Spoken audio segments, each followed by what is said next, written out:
up? It's your girl BondyBlue. So let's go ahead. Let's go ahead. Hey everybody, what's up? It's your girl BondyBlue. Okay, follow me on Instagram and let's get into the video, right?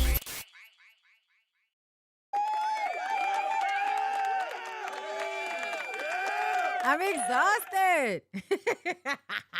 What's going on, everybody? It's your girl, BondyBlue. I am back from Mardi Gras, bitch. I'm tired. I'm here, though. I did want to come to y'all and talk about a few things because y'all on the internet, right? We on the internet, and people just saying all kind of stuff, and it's working on my nerves. So I'm going to wake up from my slumber, girl, and come talk to y'all on this good Wednesday. I hope everybody is having a good day. I hope y'all are enjoying your week, okay? Um, it's so much, right? I definitely want to make sure I run through my first three. Okay. Before I get into it, y'all know February 28th is the last day you can sign up for the April 10th Thailand trip. Okay. We would love for you guys to join us. It is women and men this time around. Okay. And everybody in between, all of your non binaries and everybody. Everybody's welcome. Okay. Sign up. Link down below in my description box. Go to, what is it, EFC? I think that's what it's under on the website. Either way, girl, if you're trying to come to Thailand, once again, the last date you can sign up is February 28th, okay?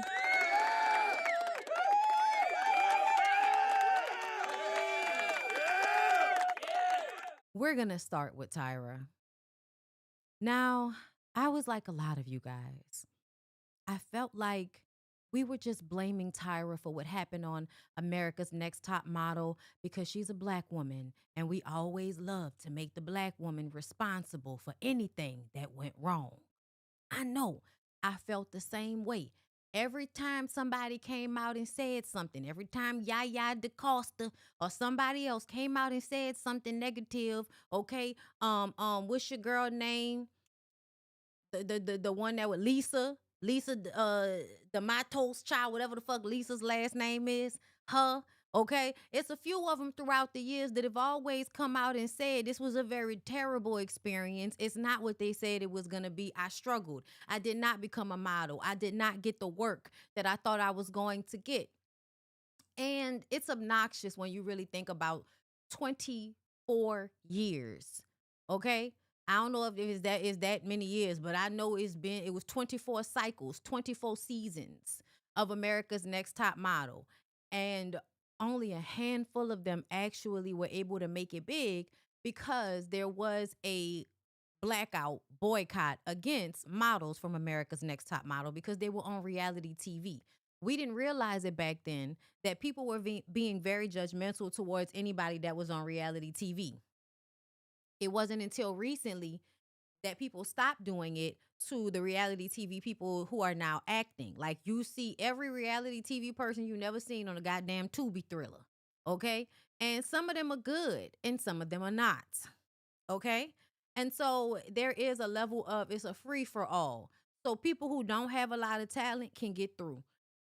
But I feel like people always have been able to get through without much talent, depending on who they was fucking with and who they knew. There's a lot of people back in the day that, based on people's mindsets back then, weren't good enough. Y'all, some of y'all faves, okay? For instance, Diana Ross. People hated Diana Ross at the beginning because they felt like she replaced somebody that they really, really, liked, or they felt like was a better singer because television became a thing, and now how you look was more important than how you sounded. Okay? Hold up. Mm-hmm.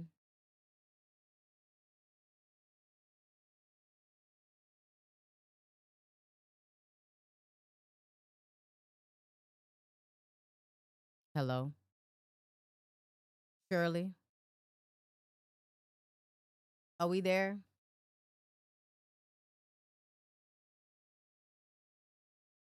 How about now? Hopefully y'all heard what I was saying and I don't have to go back and repeat all of that. But I say all that to say, Tyra is the damn problem. I've come there now. I'm there now, girl. I wasn't there before. I'm there now. Tyra is the damn problem. From season 1 of this show, Tyra has most of the editing power. She's in the edit. When the bitch said we was in the edit bays for hours, I said, bitch, you was in the edit bays? Oh, so you absolutely produced what we saw. And then acted as if you had no real control or power over the situation. I'm annoyed, y'all. Also, y'all say, at least two of y'all, which that's not a lot, but I hate when people act like I'm not giving a reason for why I feel the way I feel, right?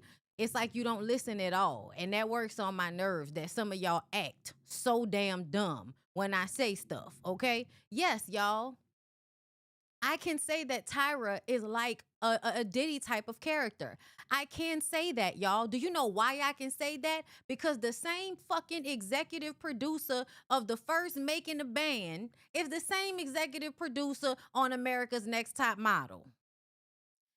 I was paying attention to the way I feel like Tyra started to get off, started to enjoy having power over all of those young people's lives, just like Diddy did on Making a Band.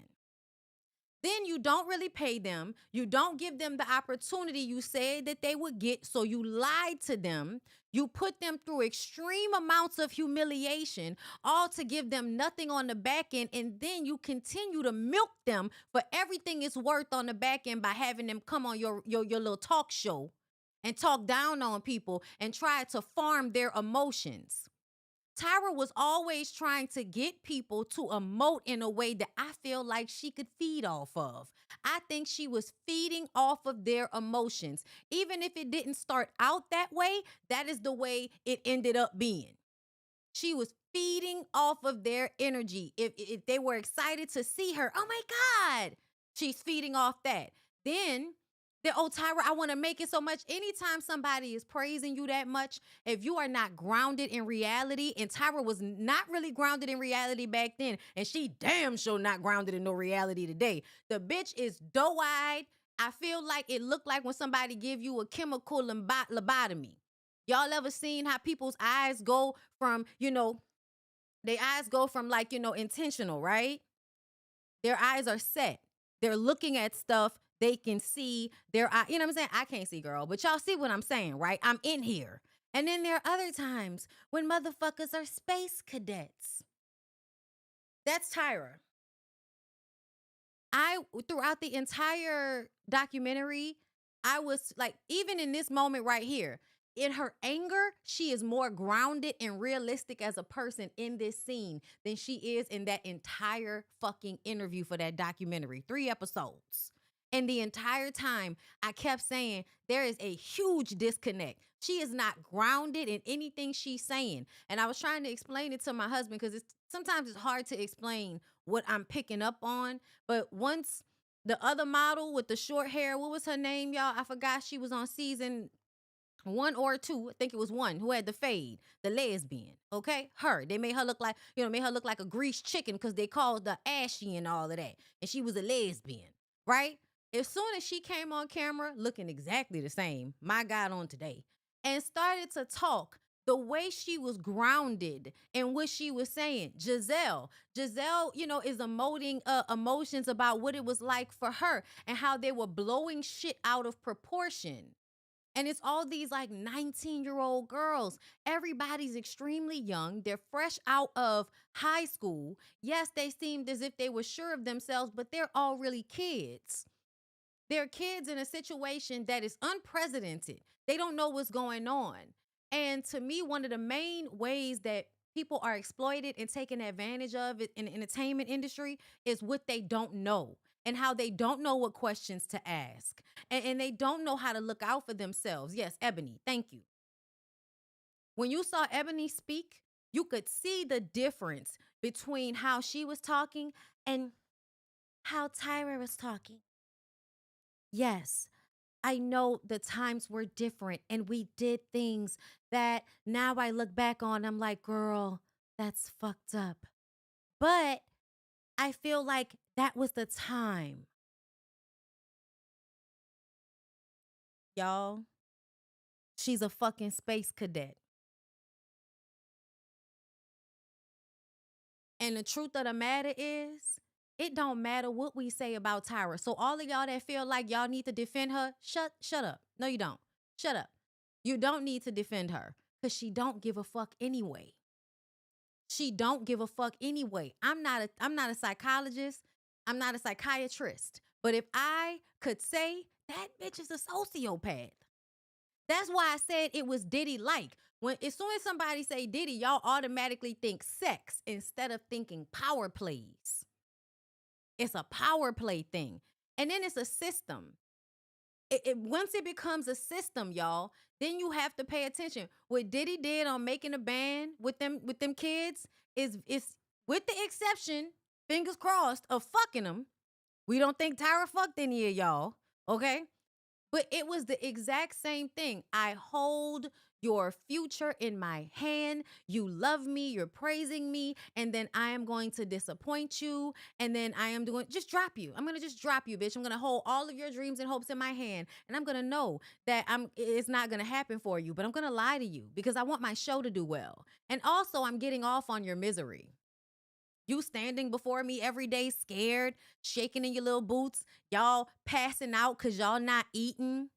I'm getting bitches to do entire new teeth surgeries. Nobody should be doing teeth surgery like that girl did for hours and hours and hours. And then the amount of y'all that feel like because those girls were given fame, they should be happy for the way they were abused. Fuck y'all. I'm sorry. I hate it. I hate it. I hate it. I hate it. People really think that just because y'all know who they are, that is worth what they went through. Fuck y'all, okay? Because them girls really didn't get shit. A lot of them didn't get put on the way they were supposed to. They didn't get paid. All they got was body issues, self-esteem issues. And now everybody can see me down back to the Walgreens. Shandy. She got cheated. I mean, she cheated. Shandy got sexually assaulted and it was recorded. Production, hear me. Tyra production decided they wanted to get those models, those men, have them come back to the hotel where the girls were staying at, get them some liquor, right? They were in Milan, so now they somewhere where they can legally drink. In America, they're not old enough to legally drink. Get them across the pond somewhere where they can drink. And y'all thought, oh, it'll be sexy. It'll be, But what it really ends up being is these are 19-year-old girls that can't hold their liquor and are being preyed upon by young men who are probably, out here raping bitches. Like, let's be clear. Like, men who are around models like that, I do feel y'all take advantage. Y'all get them girls all drunk, and then you fuck on them when they damn near passed out, and then act like they knew what was going on. And good and goddamn well, they didn't know what the fuck was going on. Bitch, my eyes rolling in the back of my head. I could barely talk. You know what I'm saying? They recorded it. They didn't stop it, and they were the ones that bought the liquor. That's another thing. Production provided the alcohol. They provided the alcohol, they provided the men, and they recorded it, and nobody stopped it. Nobody said, Shandy, are you good? Are you sure, you want to do this?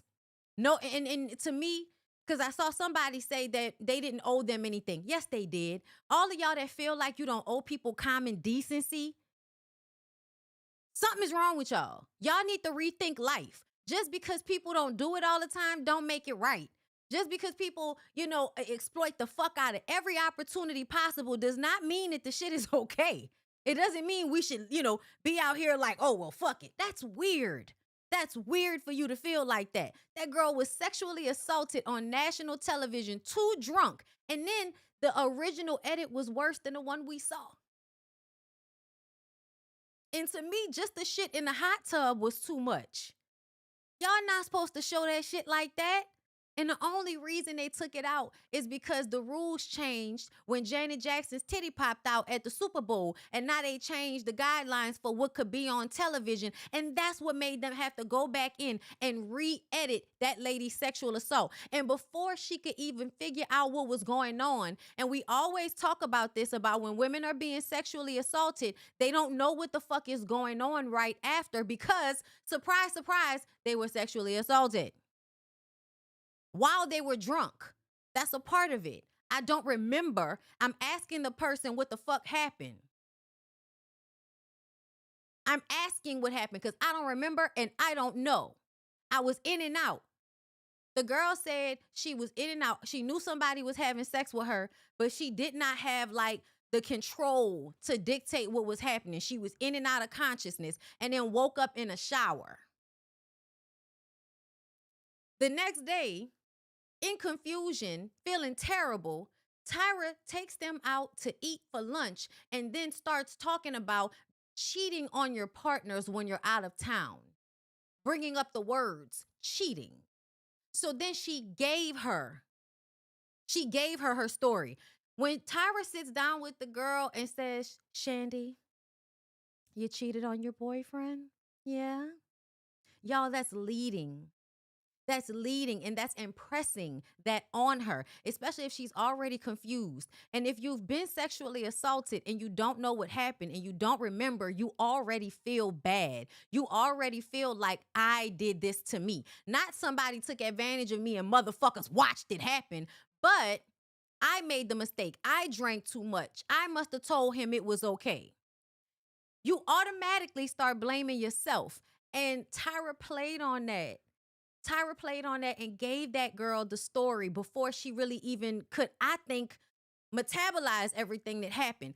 Then she wanted to leave. They would not let her leave. She's on the other side of the fucking world in another country with no money and no way to get back home without production. She wants to go home. They won't let her go home. She said, I want to talk to my boyfriend. They give her, first she wanted the phone. They wouldn't give her the phone until she started saying, I want to leave, I want to leave. Then they give her the phone. They give her the phone, and instead of just letting her have the conversation alone, they record the conversation. And she doesn't even get it all the way out because all she can express is, I had sex with somebody else. And the boyfriend, yeah, he don't know. But at the same time, I don't feel good about the way he talked to her either. I don't care. I don't care that your little fucking feelings was hurt. Like, I'm sorry. I don't care. I'm sorry. Like, you were the one that sent her over there. Who knows what the fuck you may have been doing because you're the one that told her she should go and do it in the first damn place. That's neither here nor there. But it's crazy to me when we think back of how what we know now is most modeling agencies apparently were, sex trafficking fronts. What the fuck? And so once you realize that and realize how often it happens that these girls who are models end up being sexually assaulted in various ways, whether from getting drunk, being at business meetings with some old ass man that drugs your drink and you had no idea, like all kind of stuff happens to these women. And it's almost as if they didn't realize being a model was being shown to them as a way for them to be beautiful and for them to get money and be famous and get all of these wonderful things. But it was actually just a front for rich old men to fuck on them and do whatever they wanted to do to them. And then when the rich old men are doing it, then it's just it's the culture. The culture of modeling and entertainment period is getting people who are trying to get out of survival mode or people who have dreams, taking advantage, exploiting that, and harming them in whatever way you choose. Hello. So once we realize this is a system, y'all have got to start calling people to the carpet when they are at the head of a system. America's Next Top Model was a system. And even though Les Moonves and the executives for the network were in charge of the girls and racist and sexist within themselves, Tyra still had a responsibility that they did not have because when those girls, especially those black girls, came on that show, they expected your rat ass to protect them as another black woman. And that is the reason why Tyra is the motherfucking problem because A young black girl is not gonna trust Les Moonves. A young black girl is not gonna trust Ken Mock. A young black girl is not gonna trust the racist white lady with the bob that own UPN. You know, you pick a nigga. Yeah, nobody's gonna trust those people, but you know who they gonna trust? They're gonna trust Tyra Banks. That's who they trust. And they trust her because she's a black woman, because she's closer to their age, and because she's promoted herself her entire career as a good girl that cares about other girls. When really, she's a self-aggrandizing fucking pick-me. And yeah, I heard that Kenya Barris was involved too. I need to figure out how. But this shit pissed me off, y'all. When you actually watch it, the way she plays in people's faces, the way she does this performative, okay, let's talk about it. Let's have the conversation. You know what I'm saying? Like, she pretends like she cares and then she rips it from under you. And I don't know if y'all were paying attention when the show was on, but I was. I can't, like, there were so many times that I was like, Tyra, what the fuck are you talking about?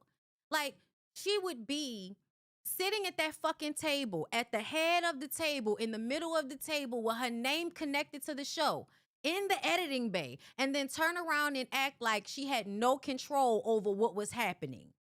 I can't help it. I have to tell you, Kenya, even though you're still 110 pounds, I have to tell you that you're fat. And that even though I told everybody to kiss my fat ass, and I got all of this empathy and I got all of this trust from other women because I did that, I'm now gonna switch. I'm gonna switch at the last minute and treat you like shit because of it. She did it with the black girls. She treated all of the black girls like shit. If the darker you were, the worse she treated you. She took advantage of them. All she cared about was ratings. And she put them in situations that could have killed them. Nobody went, and then y'all think, oh, they went on the show. People don't know no better. No fucking not. I'm sorry. I'm not holding a 19-year-old to the same standard that I'm holding a grown-ass woman that's already been through this industry for years and saw how I eat people up and spit them out. And, I think she had pure intentions. Man, listen, after what the fuck I saw, I don't think you ever really had pure intentions. Because what type of person does some of this shit, y'all? So this is Tiffany. Y'all know Tiffany, had this, right? Y'all remember this. I grew up from it and I learned. Take responsibility for yourself. When they were done shooting, production staff literally just took Tyra off set. It was very scary. It was like she went off. Okay, I don't want to play too much because they probably gonna fuck over me. But I did want to, remind us. There was way more said. They edited a lot out. I remember still feeling in this, like when I was watching the documentary just in that first episode, I was like, I still feel like I understood where Tyra was coming from, because when we were watching it, that is how we felt. We were mad at Tiffany for giving up, but that's the way they edited it. That's the way they edited it. When you really, watch it back this time with the understanding that Tyra wanted Tiffany to be upset. And because Tiffany was not falling all over the ground and crying and was telling the women, don't worry about it, I'm going to be fine. Which Tiffany was going to be fine, bitch. This is when I realized you wanted them to be groveling. You wanted them to be broken. And because Tiffany would not perform brokenness for you, you stood up there and went in on her, basically edited it in a way that made it seem like it was all on her. And then it played into a stereotype instead of what was really happening, which is Tiffany has now peaked the humiliation kink y'all have for putting girls through shit that they're never really gonna have to do just for the entertainment of it. But it's demoralizing and humiliating to go through as a person. And because Tiffany probably already understood this as a person, right? I done been through a lot. I know what it looks like when somebody playing in my face. So I'm gonna come to this conclusion faster than a lot of other people, right? The same thing that they use to frame Tiffany's storyline as the downtrodden hood girl that's trying to pull herself up by her bootstraps but just can't get her attitude together. The same thing they used as a storyline for her to caricaturize her and stereotype her is what was able to show her that they was playing in her face the way they were. And that is why she responded the way she did. That's why it was fuck Tyra. And then after that, they send the girls to another hotel room. None of them are allowed to leave until the end of taping. So no matter whether you get sent home the first or the second episode, your ass is in a hotel until they're done filming. So you're basically being held against your will. You can't talk to anybody because they don't want you to tell anybody what's going on. And then, and this is why they can't do that type of shit no more. They used to be able to do shit. Y'all notice how nowadays they can't keep nothing a secret on a reality show? It's because you're not allowed to lock people in hotels for months at a time. Okay? Just to keep the outcome of your raggedy ass reality show from coming out. Okay? But she went and got her again from the hotel because everybody's in the same hotel, y'all. The filming, the shit that's happening, like, you know, when they do the panel at the end, that's all in the same hotel that the girls are staying in. They just go from the place where all of the girls are staying to just a room, right? And so you know, they still in close quarters. That's so weird to me. So this is what Tiffany said. Hold up, Tyra Banks. Let's keep it cute. You are one lying, tired ass bitch. You know how you treated me the whole time, off and on camera. You was a bully. You treated me like shit and said the nastiest things about me and my son. That is not how the argument went, but y'all edited it to make it look like you cared. Also, fuck the shade room. Fuck your weird ass fans and fuck you, Tyra Banks. I bet you won't sit down with me face to face and talk about it. Also, fuck my family too. Y'all don't ever defend me. I got more money helping more people than all or many of the top models. But that's the update y'all give. Damn shame. It's giving y'all still hating on a little black ass me. Tyra Banks, ho, just let it go. It's been over 20 years. Hold on, I'm trying to back out. I can't see that. What that say? Child, fuck. I don't know what none of that last part say. But I feel everything that she's saying. I feel everything that she's saying, y'all. I feel everything that Tiffany is saying. Y'all, I have consistently defended Tyra. When we've talked about America's Next Top Model, I have consistently defended Tyra. And I can't defend her, girl.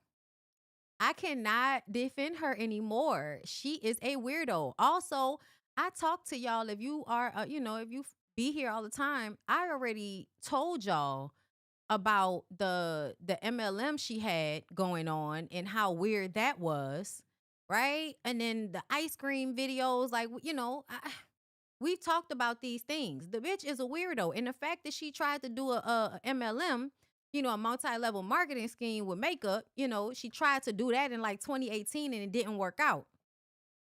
That to me showed how much she needs people to be screaming her name when she walks into a room. She needs to be able to feed off of other people's hopes and dreams. That's what it seems like to me.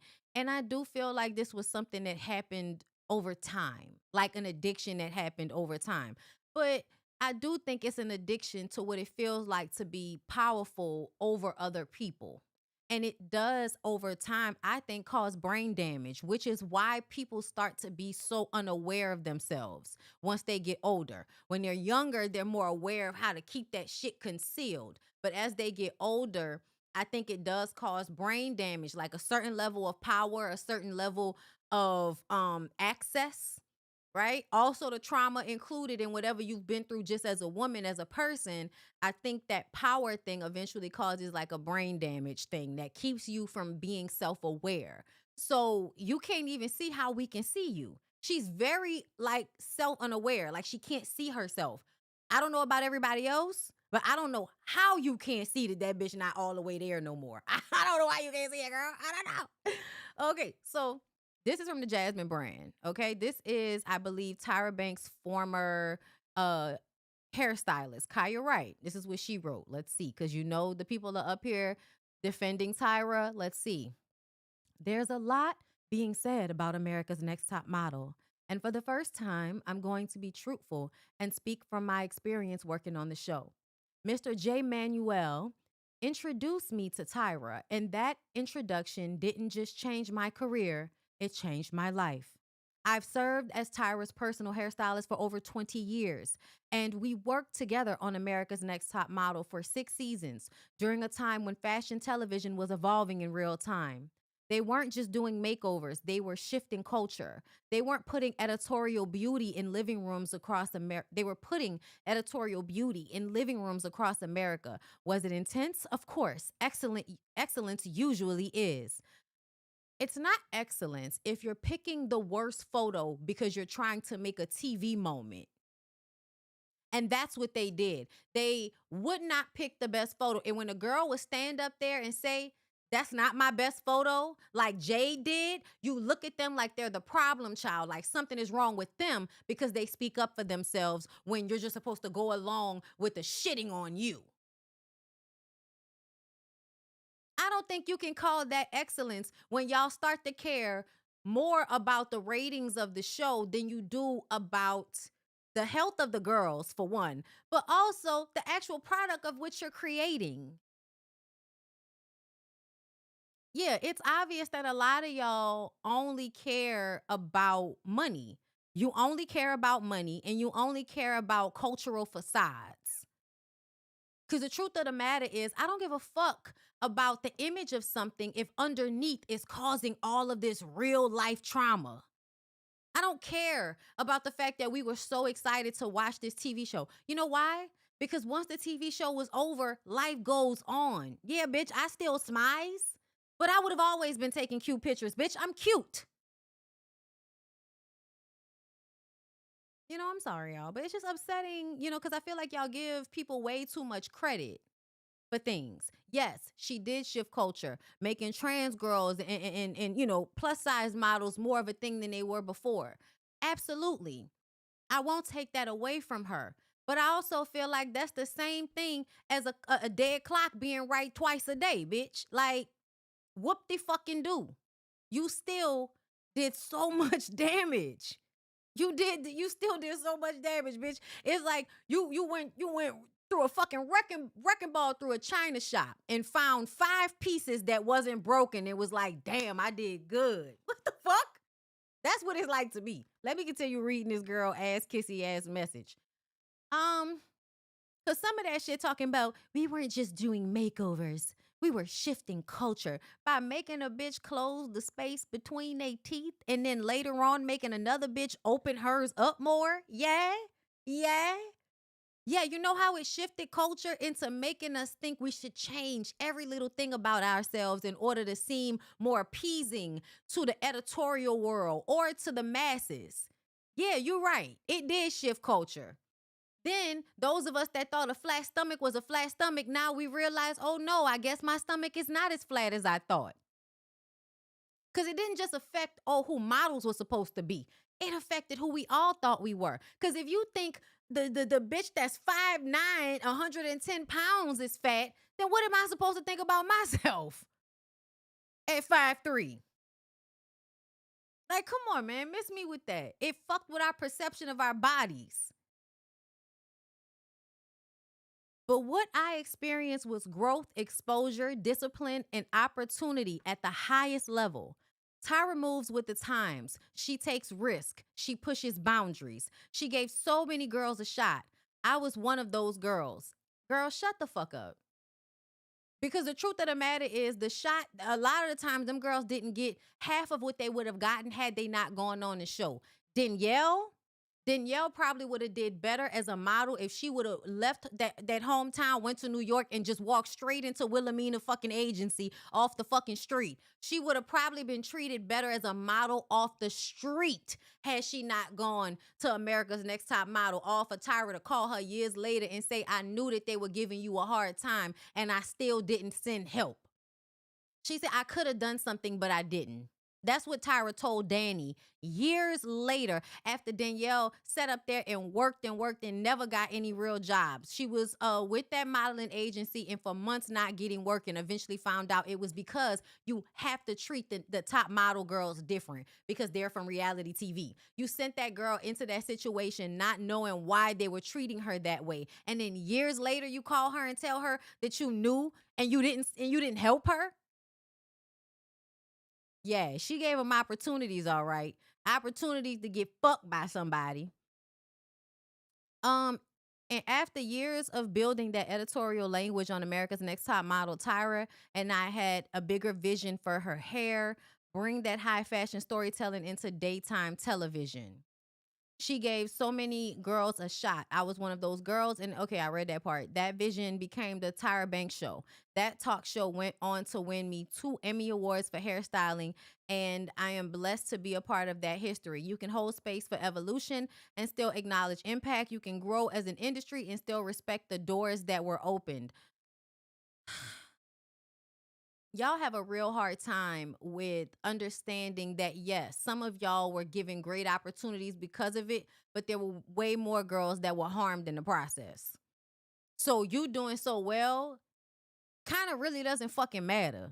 Like, I hate to say it like that, but you personally doing well, for every one you, there's 10 other girls that have had their lives traumatized from that moment on. Girl, fuck you. Like, I'm sorry. I hate for that to be the theme of today's show. But girl, fuck you. I'm so glad your life was so much better than some of these other girls. Like Jody, who has a fucked up bite for the rest of her life, having teeth issues because they was pulling her fucking teeth for hours and hours and hours. Do y'all know how terrible it is for something to fuck up your bite? I'm just saying, it's painful. It's painful. And it's like an everyday painful, aggravating thing. Also, when we was looking at Jody's like jaw looks a little askew. And I feel like that might have been because of how they reset her bite and fucked up her teeth. Talking about she should have been grateful because otherwise she wouldn't have never got that work done. Shit. Girl, you was a good looking white woman. You would have eventually got some white man with good health care to to marry you and fix your motherfucking teeth, girl. You was gonna get it done eventually. The fuck? They only fixed their teeth aesthetically and never fixed the foundation of her mouth. My God, on today. And the girl don't even know no better, and then they wouldn't let her call her mom. Yeah, I don't want to read the rest of this because it's pissing me off. Like, I just feel like you coming up here to tell us your great experience with her is just so like tone deaf. It's very tone deaf when a bunch of women are telling you about the misery they experience from this woman in this situation, and you get up here and tell us how, well, shit, my situation wasn't that bad. Girl, who asked you? Who asked you? Child, Adrian. Okay, I have mad respect for Tyra Banks. She is not sorry. She is not apologizing to you. That bitch is not effing sorry. She will not bend the knee. And I respect that. Well, you want her to lie? Lie and say how bad she feels? Everyone's coming to me and they're like, none of the judges were sorry. Why should they be? They're all loaded. Why should they give a flying, you know? If they didn't give a at the time, they certainly ain't going to give it a now. But mad respect for Tyra, because that's hard to push back on that many people trying to struggle session you. And she's just like, you, and do what I want. And I got to respect that. So I tip my hat, my lady. Keep on being yourself, which is someone who doesn't give a flying shit. So either you're a terrible person as well, or you're being sarcastic. One or the other. And the reason why I say that is because Tyra Banks owes you nothing. Like, I don't think y'all understand what's happening here. Nobody's asking for anything. We're just saying it. We're just saying what it is now. We're calling a thing a thing. Like, girl, what? Ain't nobody asking for no sorries. But she did not like just flat out not give a fuck in that interview. That's not what happened. She didn't just flat out, oh, I don't give a fuck. That's not what happened. That's not what happened. She didn't say, yeah, I did what I did and what. That's not what happened. Okay? Tyra Banks owes you nothing. I hope she's being facetious. Because y'all saying she's being sarcastic, but you know how much I don't give a fuck about none of that, right? Y'all know I don't give a fuck about none. Everybody like to play. And I feel like, I never know what the fuck anybody's saying or how they really feel because everybody always lying. So I'm I can believe one or the other. But no. No. I don't feel that way. I hope she keep getting spanked. Talking about season 25. Girl, if you don't get the fuck out my face. Then they said, So y'all know at the end of it, they talked about how Tyra fired everybody. I'm going to play the audio. I cried myself to sleep that night. You know, they were there from the beginning. Best friend in the bed, coming up with photo shoots. Backstage at fashion shows, hanging, laying on them. Some of the closest people to me in my life. And me and Ken have to deliver that news that the deal is up, that it is over. You can imagine what that feels like. But bosses have bosses. And the big boss was very clear. There are no sacred cows. And I heard that meaning you too, Tyra. So pick up the phone and do what I'm telling you to do. Why are you still talking like we're at the end of an episode of America's Next Top Model? I have no cards left in my hands because I've been instructed that it's me or you. And if it's me, it'll absolutely be you.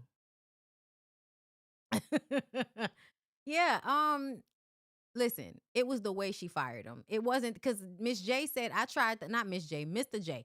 J. Manuel said, I tried to quit maybe like 10 seasons in, and she stopped talking to me. So I stayed. He said he texted her, and then she said, I'm disappointed, and then would not really talk to him on set. So he stayed for 10 more years.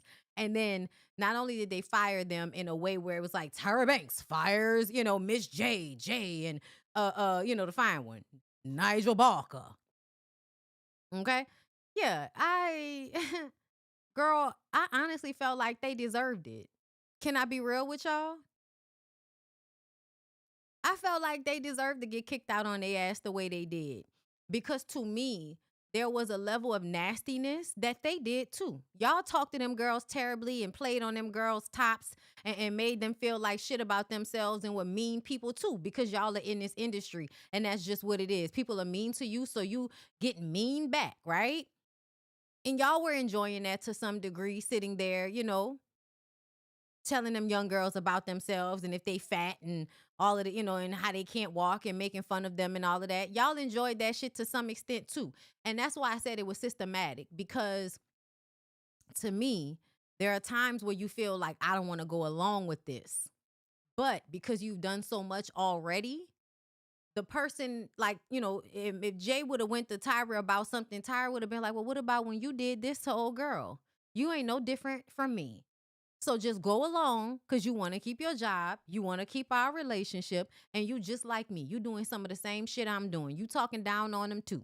You putting them in harm's way too. You fucking with the ones you don't like I'm fucking with the ones I don't like. So now, we doing the same thing. Get back to work. They play those types of games to push people so that the people don't try to, say, all right, this is where my line is, right?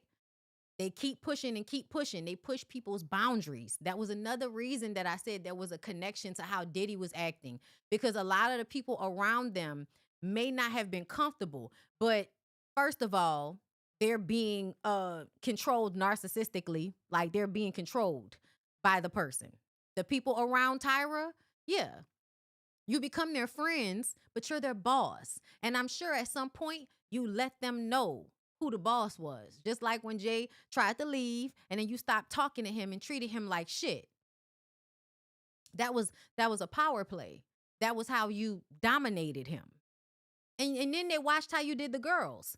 So they gonna fall in line. And now if they had a line, their line just keeps moving. Their line just, oh, this is bad. I don't feel good about this. And now you turn around and you see all of these terrible, fucked up moments, and it makes you feel like shit about yourself. Hopefully. My God, I pray. Mr. J didn't do anything when Kenya said something about dude. Oh yeah. Oh my God. That episode pissed me off so bad.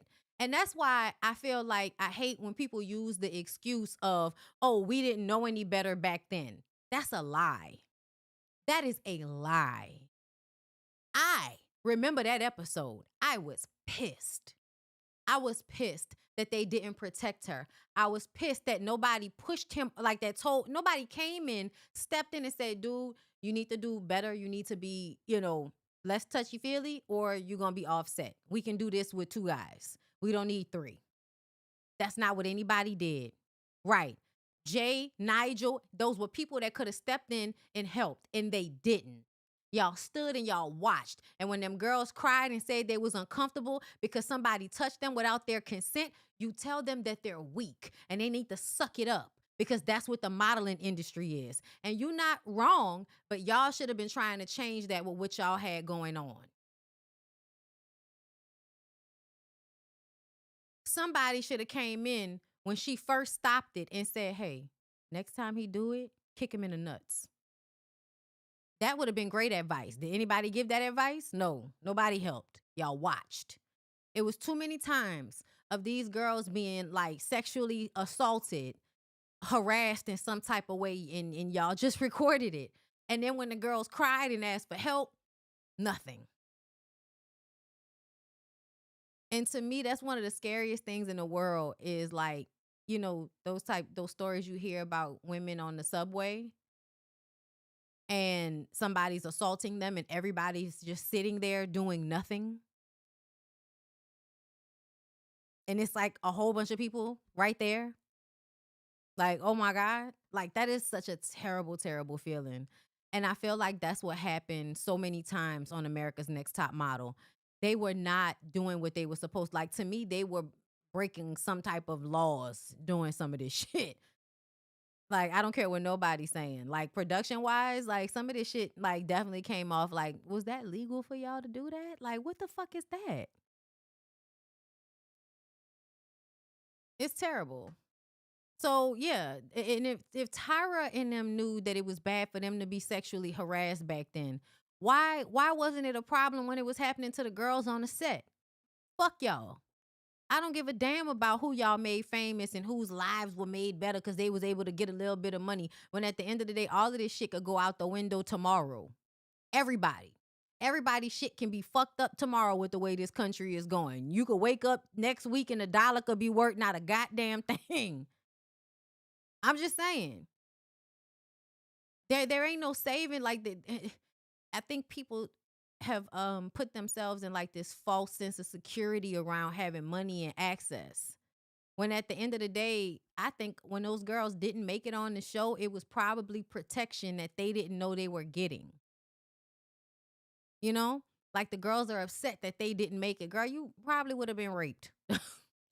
Fuck, be happy, girl. Just think about it as a blessing. You never know what might have happened. Think about it like, it was protection. It was protection, girl. All right, hold up. Let me see. Now, I did. Oh, yeah. Adrian also said that the girls who interviewed for the Netflix special did not get paid. As part Same old same. So, yeah, I'm going to think that she was being sarcastic. But, you never know. Sometimes people are confusing for fun. All right, so I did want to run this back. I saw this. Somebody, Black Nostalgia on TikTok, posted this video of when Corinne Steffens talked about her time with Tyra Banks. And it rang so true, because I believe this is one of the reasons why I stopped fucking with Tyra.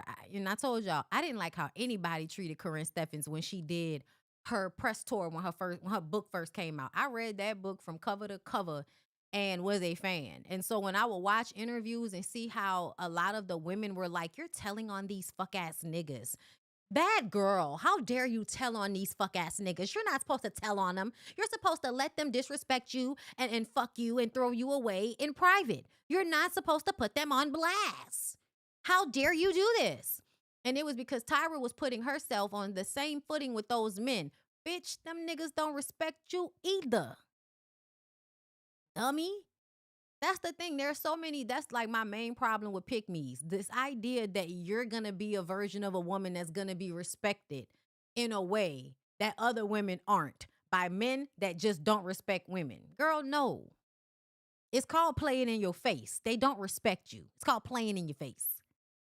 With my media tour, I appeared on the Tyra Banks show.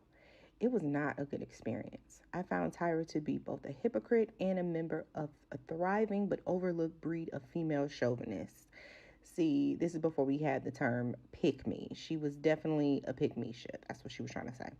While waiting backstage to be introduced on her CW talk show, I was appalled to hear her giving a little speech to her audience and viewers. But when it comes to celebrities, some women get sucked into a world of star obsession that they cannot resist. In effect, she was setting me up. She rattled off a disclaimer stating that she in no way agreed with or supported confessions or me. Now, the views expressed in her book are not mine, and I want to make this very clear, that I have no idea if these allegations are true or not. Leave it to a model to take the low road where actual journalists have not. And this is not just any model, but a model who has dated in the same circles that I have. She attacked me for exploiting the men in my book and for dating celebrities. And yet, Tyra gushed over Dennis Rodman, another guest on the show on that same episode, y'all. Literally the same episode. Celebrating his exploits and asking questions about Madonna and Carmen Electra. Why wasn't he bashed for dating celebrity women and displaying his private life? After the break, I questioned Tyra about her approach.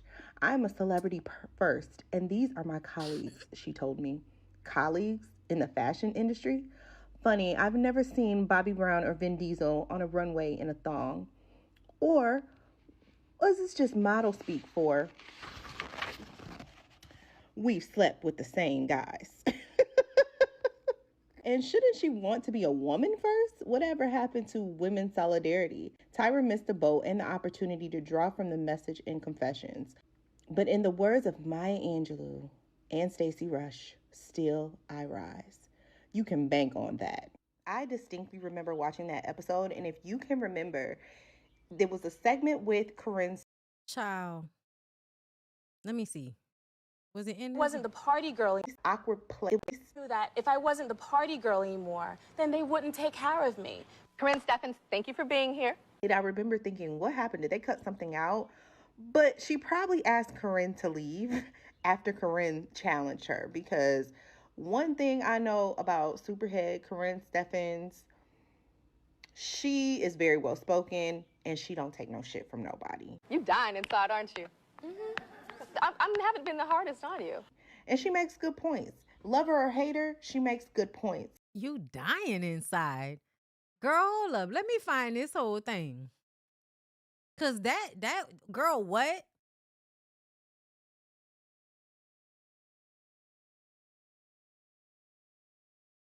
Cause what the fuck? Corinne on Tyra. I really had to figure out what happened to me in order for me to heal. I had to admit it to myself, what I did. But you had to know that naming the names and talking about the sexual exploits is what was gonna put the book, at the top of New York's best-selling list. I mean, it's number 5 on the best-selling list in New York Times right now. Yeah, it is, and we're number 3 at the Washington Post, and we're also in the Wall Street Journal and all major markets. But honestly, that part was a surprise to me. And I didn't know that. All I knew was that I had to tell the stories that were relevant to my life, and everyone is named.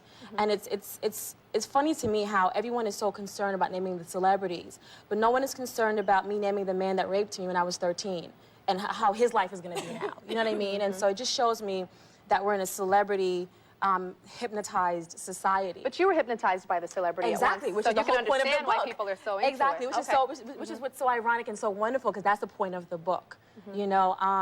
Just being hypnotized by that and just really wanting a place to belong and needing a family, needing love and thinking sex and love are equated, and that's why there's a lot of sex in the book. And each time I have sex with someone, you'll read in the book where I say, I just loved him. Why do you say that? Because I noticed that. I noticed that you would have Yeah. sex with this guy and you said that you loved him. Yeah, What was that exactly. emotion that you were feeling, and why would you say something Exactly, like that? because in my head I did. What do you mean? Why would you say something like that? Tyra, I want to bust you in the head.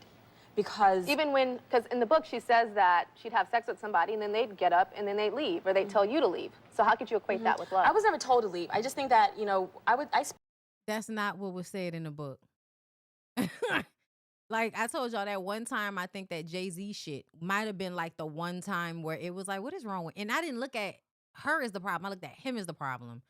But it was like in this moment, she's trying to make sure that Corinne Steffens knows that she's just a whore and that these men could never love her because she's a whore, right? spent years with people. There's hardly anyone, there's a few, maybe one or two in there where it was uncomfortable and we separated. Jay-Z was like that, Dr. Dre was like that, where you just know you're better off being acquaintances and not lovers and you stay friends afterwards. There are people in there. To me, it sounded like it was best to stay acquaintances and not lovers long term with those men because she picked up on that lack of emotional connection, showcasing a sociopath. Okay, like we all have our questions about what the fuck might be wrong with Dr. Dre and Jay-Z. That I stayed with for years, just off and on. But everyone would have to go. No one lived where I lived. They had lives other places. And so, Have you upset people from writing this book? I haven't heard anything from anyone. The people that are most upset will be my mother and my ex, because they were the most brutal to me. And I was honest about that.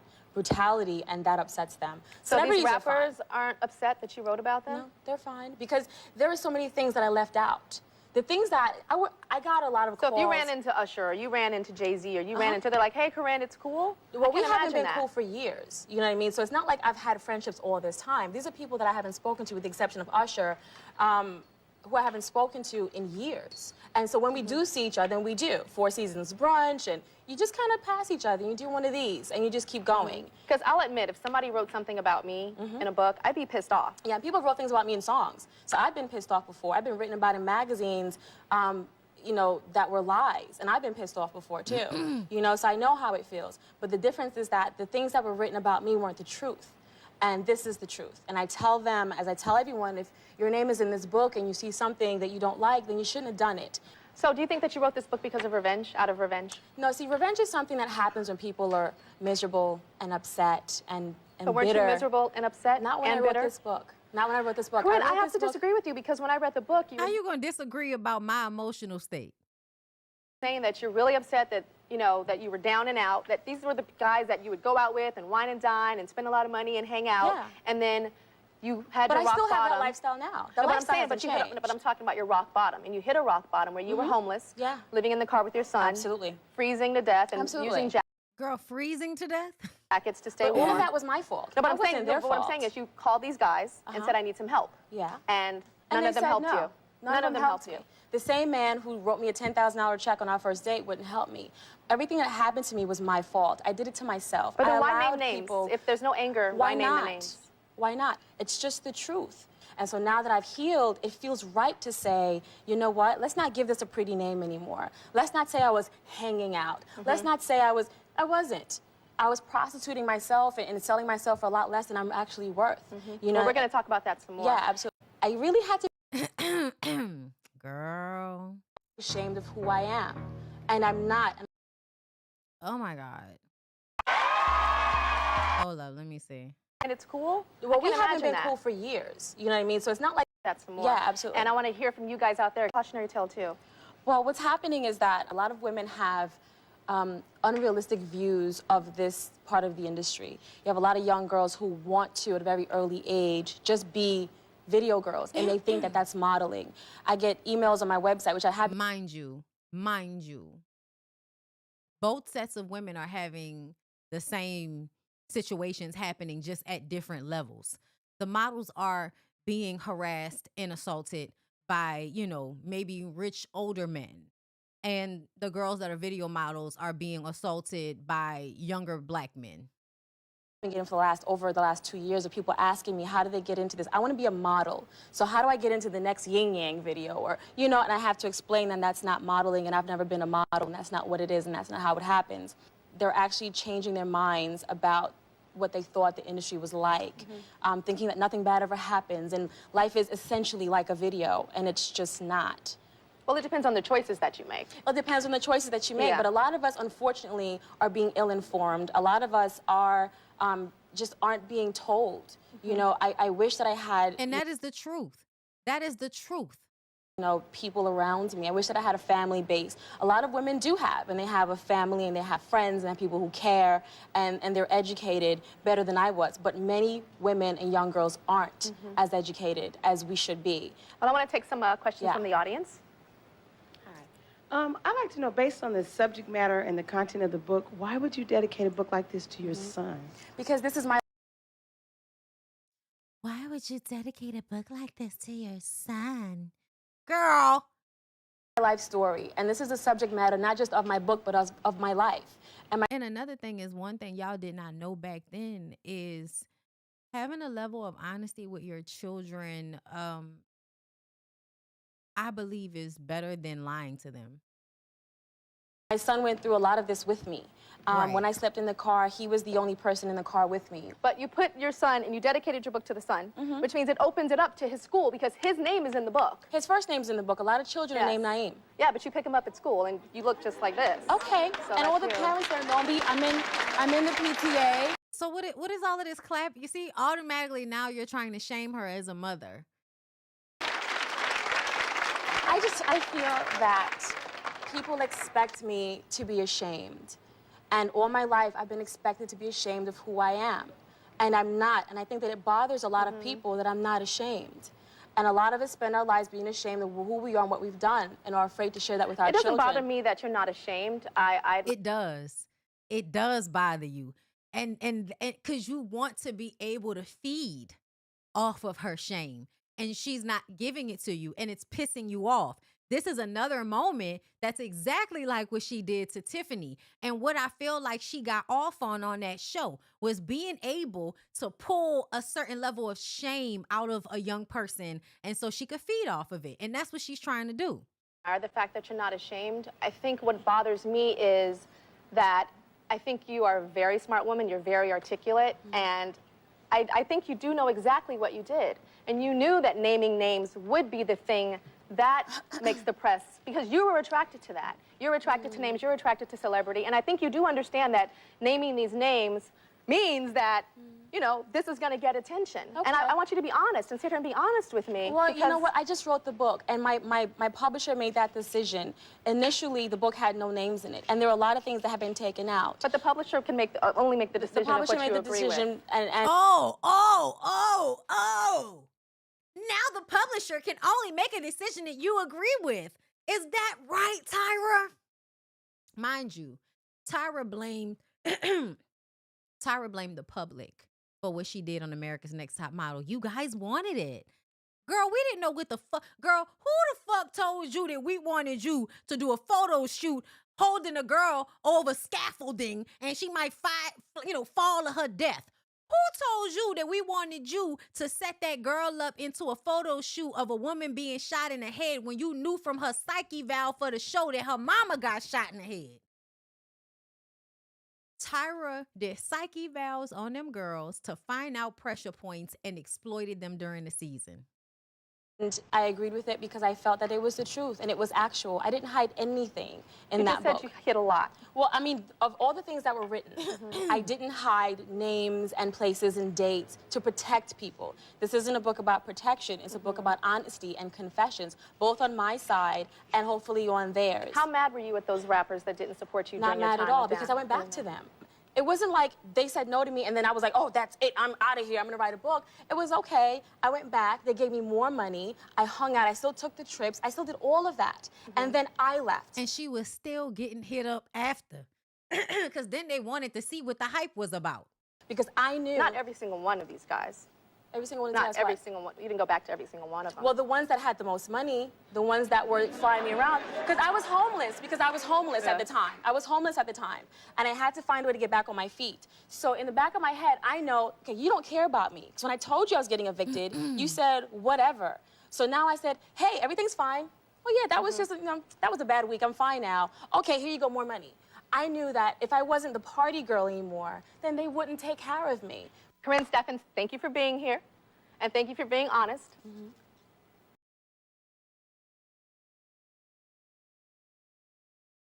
You dying inside, aren't you? You dying inside, aren't you? But tell me I'm reaching when I tell you that she is enjoying feeding off of somebody's energy, feeding off of their shame. I haven't been the hardest on you. I've seen your interviews, and there have been people that are super duper duper hard on you. Maybe This was actually a walk in the park. Maybe I just wasn't in the mood for it today. I'm moody. You're moody? Yeah. Well, you came on, and hopefully you're on a better step to get your life in the right direction. Absolutely. And then talk to her like, you know, you're better than her. Well, hopefully you're in a direction of getting your life together. Girl. Yeah, that's y'all girl. That's y'all girl, though. Hold on, let me see. Girl. But yeah, y'all, fuck Tyra Banks.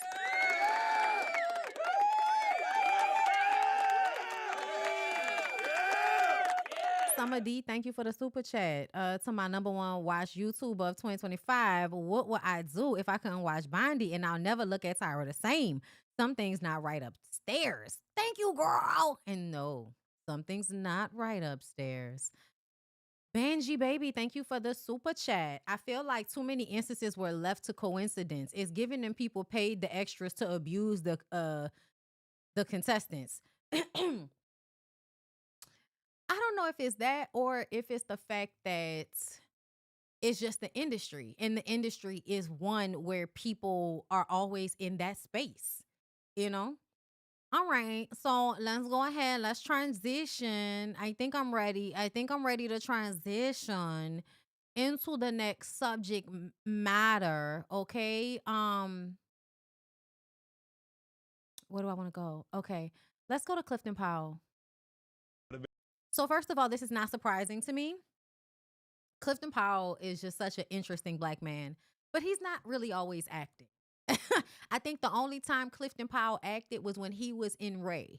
When he was in Ray, that was like the only time he was acting. Every other time after that, Clifton Powell has been being himself. Okay? Let's get into the round table that's going on with the black men's girl. Eventually comes a point where you have to decide, how do I want to live my life? I haven't talked to my daddy in 6 years. I don't give a fuck about what my family has gone through. I know where I will go. So it's like, you know, you can only say that for so long. Black women are tired. Have that upon yourself. Stop waiting for a woman to tell you what you need to do. Take that upon yourself. Let me address that real quickly. For me, I didn't know that I didn't know fucking how to Can love. I say one more thing? No, I have Look, to say look, this, okay. because another thing that happens is, too, you live your life for so long, and I'm not meaning no disrespect by It's this. all right. Just say it, bro. But when you hit your 60s and your 70s, I want to be right. Okay, but let me. I want to live my life right. I want someone to take care of me and protect me, and that's what a lot of women have issues with. I'm living it right the fuck now. As I said, listen to I what I'm said saying. 60s and 70s. Let me say this. You're overtalking. I'm gonna fucking overtalk you because Good, you're talking out but of you're line, not nigga. gonna disrespect You don't know me. what the fuck you Oh, talking I about. am. He literally is saying exactly what you're saying. You're about to tell us that you didn't know. I didn't know. I'm about to die, and now I want to act right. I didn't know.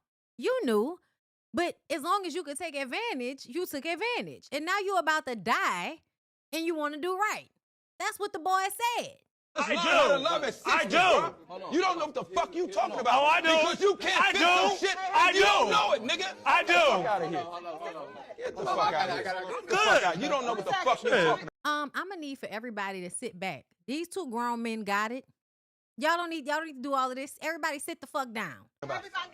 The fuck out of here. I'm living. You can't tell me what the fuck I'm living, nigga. I'm living it right now. You cannot fix no. Pinky, we can absolutely tell you what you're living. We can look at you and tell exactly what you can't tell. Yes, the fuck we can, Pinky. You're a textbook. shit that you don't even know is happening. I think there's a misunderstanding. No, but but he's generalized. You can't, listen, bro. Let me stop. This is what it is. Let's get to the truth of this shit. You can't fix no shit unless you meet somebody who is on another level to help you elevate to understand. I'm just not. No, that's bullshit. That's bullshit. You can seek knowledge. That's how most people gain knowledge. They seek it. The fuck is you talking about? Y'all always want a woman to be putting you on her back like a goddamn backpack and Dora the Explorer and to fuck up some mountains with you niggas. Figure it out for yourself, puss-ass nigga. I'm not indicting anybody. I'm telling you what the shit is. You can't fix some shit that you don't know about, bro. Yeah. You can't. And then you get there at 69 or 70 and say, I thought I was being loving all this time. No, you didn't. No, you didn't. Because that would mean you wasn't listening to nothing these women was saying the entire time. And you know why you didn't listen to what the women were telling you the entire time? Because you always thought you knew better because you was a man. So when you had a woman that knew better, you couldn't even recognize that she knew better because you're a man and you want to be egotistical and think that just because you have a dick that you know better than she did. So you don't want to listen to her until you're so old that you might as well stop being contrarian and just try another way because you're so tired of struggling in whatever way you were struggling. So now you want to take the advice that was given to you years and years and years ago by a woman. But because you didn't want that woman to be right, because you just had to be right, you didn't want to listen. A lot of y'all are like that. No matter the upbringing, no matter the age, a lot of y'all want some woman to put you on her back like a motherfucking book bag and go up some mountains with you. Because that's the only way you gonna see. No, nigga. It needs to be sink or swim at this point. It's 2026, not 1976, not 1986, not 1996. I'm throwing your ass in the water, sink or swim. You grown. You ain't a baby. That's what our parents have gone through, and that's why we're all so fucked up right now. But eventually blame your parents. Comes a point where you have to decide, how do I want to live my life? I ain't talked to my daddy in 6 Listen. No emotional regulation, no emotional control, always having to dominate the conversation because you do feel insecure as an individual and you have never fully worked on that. And that's why nobody can make you a better person. Nobody can do the work for you. Nobody can tell you what you don't know. You have to be figuring your own shit out for yourself. That's how this gotta go. You gotta figure out your own shit for yourself. Can't nobody give you the game for real. Not when it comes to personal shit. Not when it comes from your own personal development. No. Somebody can tell you some shit. You could lead a horse to the water, but you can't make them drink it. That's a saying for a reason, y'all. And the reason why it's a saying is because you can't make people do something that they're not ready to do. You can't make people do something that they don't want to do. You feel me? But eventually comes a... Yeah, I think that was it. But yeah, Clifton Powell, yeah, ain't no surprise like the rest of them, the rest of you old ass, ornery, dried up ass niggas that want to treat women like shit as long as you had a whole bunch of choices. And now that your fucking ass is old. Let me see if I can find them other clips. Now that your fucking ass is old and close to the Lord, now y'all want, start acting right because you're not producing as much testosterone as you used to. But go ahead. The one thing that I just want to talk about in Luke, make sure I say the name right, crop this part out. Okay. What Luke brought up was like accountability. Like, yes, we can talk about, what our families did to us, all this, all that. But eventually, and I know why people try and say this, and I really don't like that, but eventually comes a point where you have to decide, how do I want to live my life? I haven't talked to my daddy in 6 years. Okay. I want to see. I was trying to make sure that wasn't the same clip. I think it was but go ahead. The one thing that I just want to talk about in Luke James said some shit too. Where's that clip? They didn't leave the house. I feel that. I understand that. Right here. I can't, but ain't nobody gonna make me leave my woman. I get that. I get it, but ain't nobody gonna make me leave my family. I got you. I get I understand that. I could never fathom what went on back then. They didn't leave the house. I feel that. I understand that. I can't, but ain't nobody gonna make me leave my woman. I want to know where the rest of this clip is because I saw more from this one and I didn't save it because they were just popping up all over my timeline like fucking popcorn. But child, as soon as I saw Luke James, I was just like, mm, mm. Something about him. Something about him. I feel like his energy seems so clear. I don't really like They didn't leave I the don't house. really like niggas like that. I don't really like niggas like that. But I swear to God, I saw Luke James and I was just like, Luke James. That's a clear energy having brother. You know what I'm saying? This is real clear. I'm saying, look, energy. Look, I ain't heard nobody say nothing bad about him. I don't have the historical information, man. That's why I'm a listener, man. I'm a great listener. But you know, when I hear, you know, from your generation, your perspective, and your perspective, and everybody's perspective in the sense that as we get into it, I feel like we let women down in that regard. We didn't stand on business. And What you mean by that? I just feel like we let depression wear us down. Fathers let depression wear them down and beat them down, take them out of the house. And therefore, they forced them out of the house. Forced them? No, it did not force them out of the house. What Luke was trying to say, without you interrupting him because you so fucking fragile, you can't hear from a younger man that y'all was some bitches. Y'all don't want to hear that all of you old niggas that prided y'allself on being hardcore really could not handle the hardest things in life, which was taking care of them children and them families that y'all fucked and got, right? Everybody wanted a family as a glamour project to make yourself look good, like you the big man and shit.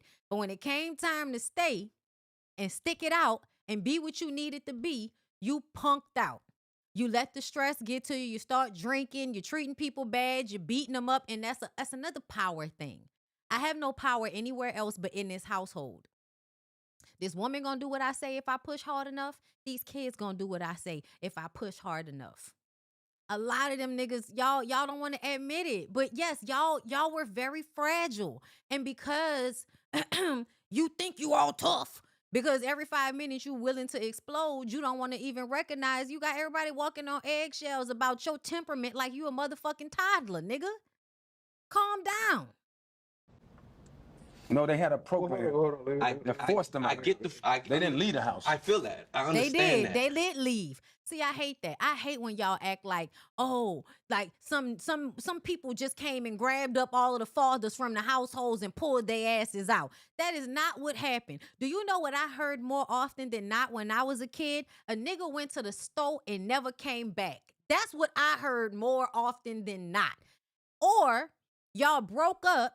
Nigga just stopped doing what they were supposed to be doing, but lived in the neighborhood, lived close by. You might see him ever so often. He might come walk you to school or something like that. But was he in the house? Was you going to his house? No, because 9 times out of 10, the nigga is depressed, can't hold down a job, can't get a job. It's hard on black men. They for some reason can't never figure out nothing else to do but to sit on somebody's corner, be at somebody's mama's house, drinking and just wasting their fucking life away out of aggravation that they're in the situation that they're in. They give up. I can't, but ain't nobody gonna make me leave my woman. I get that. I get it. But ain't nobody gonna make me leave my family. I got you. I get what, I understand that I could never fathom what went on back then. I think you might be alluding to weak ass men allowing things that might be coming up. Like, you know, like, oh, this seems like, I don't know exactly the historical presence of it either. But you know, weak ass men. You were exactly right, sir. When you said it's some weak ass men, you were right. how you say like, oh, like, you know, you stripping us from the house. Oftentimes, I'm a man who dates men. A lot of men aren't strong. So the way that you say you're not gonna take nobody from my family, you're not gonna strip me from my family, a lot of people don't walk with that. A lot of people don't have that. So I mean, like, it is systematic, but I mean, at the same time, I mean, if you somebody, I mean, you part of like the few men who is not gonna live their life like that. I mean, I get a system that So you live in a place that is just geared to tell you you ain't shit, you ain't shit, you ain't shit, and it beats you down. You ain't shit, you ain't shit. Yeah. And it beats your other counterpart down. So y'all come home to madness, beatness. Yeah. Nobody know how to heal anybody, right? It's a lot that goes into it. I don't have. And the reason why it becomes a systematic thing is because when you go to other places in the world, you see that certain cultures have ways for their men to deal with their emotions or to deal with somatic ways of working through whatever the issues are. When I went to Asia, when I went to Bali and I think Thailand, but Bali specifically, watching them do somatic breathing exercises and like all of these physical movements, I was like, I bet you a lot of them niggas like work through their emotions easier, right? Not as violent, because they have all of these ways that's a part of their culture of working through the energies that they feel in their body. A lot of Black men are not taught how to deal, and Black people, period. We don't have a culture of teaching you holistically how to deal with your emotions through your body, because everything is the devil. The people tried, the Southeast Asian people and the Black lady went over there and figured out how to do yoga, came back and tried to teach y'all yoga. Y'all said it was demonic. Breathing and physical body movements is the devil. And so now all y'all do is pray anytime. Somebody told me to get ready for terrible things to happen in my life because I don't pray to the God that they pray to. Bitch, you's a demon. You can't cast no words over me, demon. Okay? We start to think of. But y'all don't understand that there are practical ways to work on your psyche. Everything is not just praying and rocking back and forth, crying and shit all the time. Sometimes it's breathing exercises. Sometimes it's yoga. Sometimes it's working out. But a lot of the times it's other shit. Like what's the shit I like doing because it helps? Sound baths. Sound baths, yoga, anything that actually has some type of physical aspect to it can be way more helpful than you will know, but it's not a part of the culture. And anytime you try to, me coming from New Orleans, you can't tell ignorant niggas nothing. You can't try to help ignorant niggas do nothing that might just help them deal and because they're going to come, what's that? I don't believe that. Where you got that from? Like, just always contrarian. And so a lot of the times these niggas are in the state that they're in because they don't want help. And it feels better to just be angry and mad about shit all the time. I know. I know how it feels in your body to have like a comfort in feeling wrong. A comfort in feeling like life done fucked over me and now I'm mad and I get to just treat everybody like shit because everybody treated me like shit. Fuck y'all. Fuck life. Fuck all this. A lot of Black men, and especially older Black men, have that mentality, have that energy about themselves. They are resigned. And also because it allows them the space to like I said, wreck shop on everybody else's lives. Hey, Erica girl. Thank you for the super chat. They weren't put out under AFDC. Benefits could be denied if an unmarried man was living in the home under man in the house morality rules. It wasn't random removal of men. It was eligibility tied to cohabitation and marital status. Yes. Yes, it was. For instance, if you go and watch one of my favorite movies, keep away from it, Mr. Welfare. They just keep on saying I'm a lazy woman, don't love my children, and I'm meant to be unfit. Claudine, I must divorce him, cut all my ties with him, 'cause his ways, they make me sick. It's a hard sacrifice, now having me a loving man. Society gave us no choice, trying to silence my voice, pushing me on welfare. Oh, I'm so tired. I'm so tired of trying to prove my equal rights. So I made some mistakes, for goodness sakes. Why should he help mess up my life? Oh, so keep away from it, Mr. Welfare. Listen, y'all better stop playing with me. That's my motherfucking movie. I had a whole song about this shit, okay? The only reason it was a problem is because you can't have no man coming in here, buying you shit, living here, being unmarried. And you got to tell us everything they buy for you so we can deduct it from the little bit of money that we giving to you. It's a fucked up system. But yeah, if you were married, they wasn't putting you out. You had to get married in order to stay on the benefits.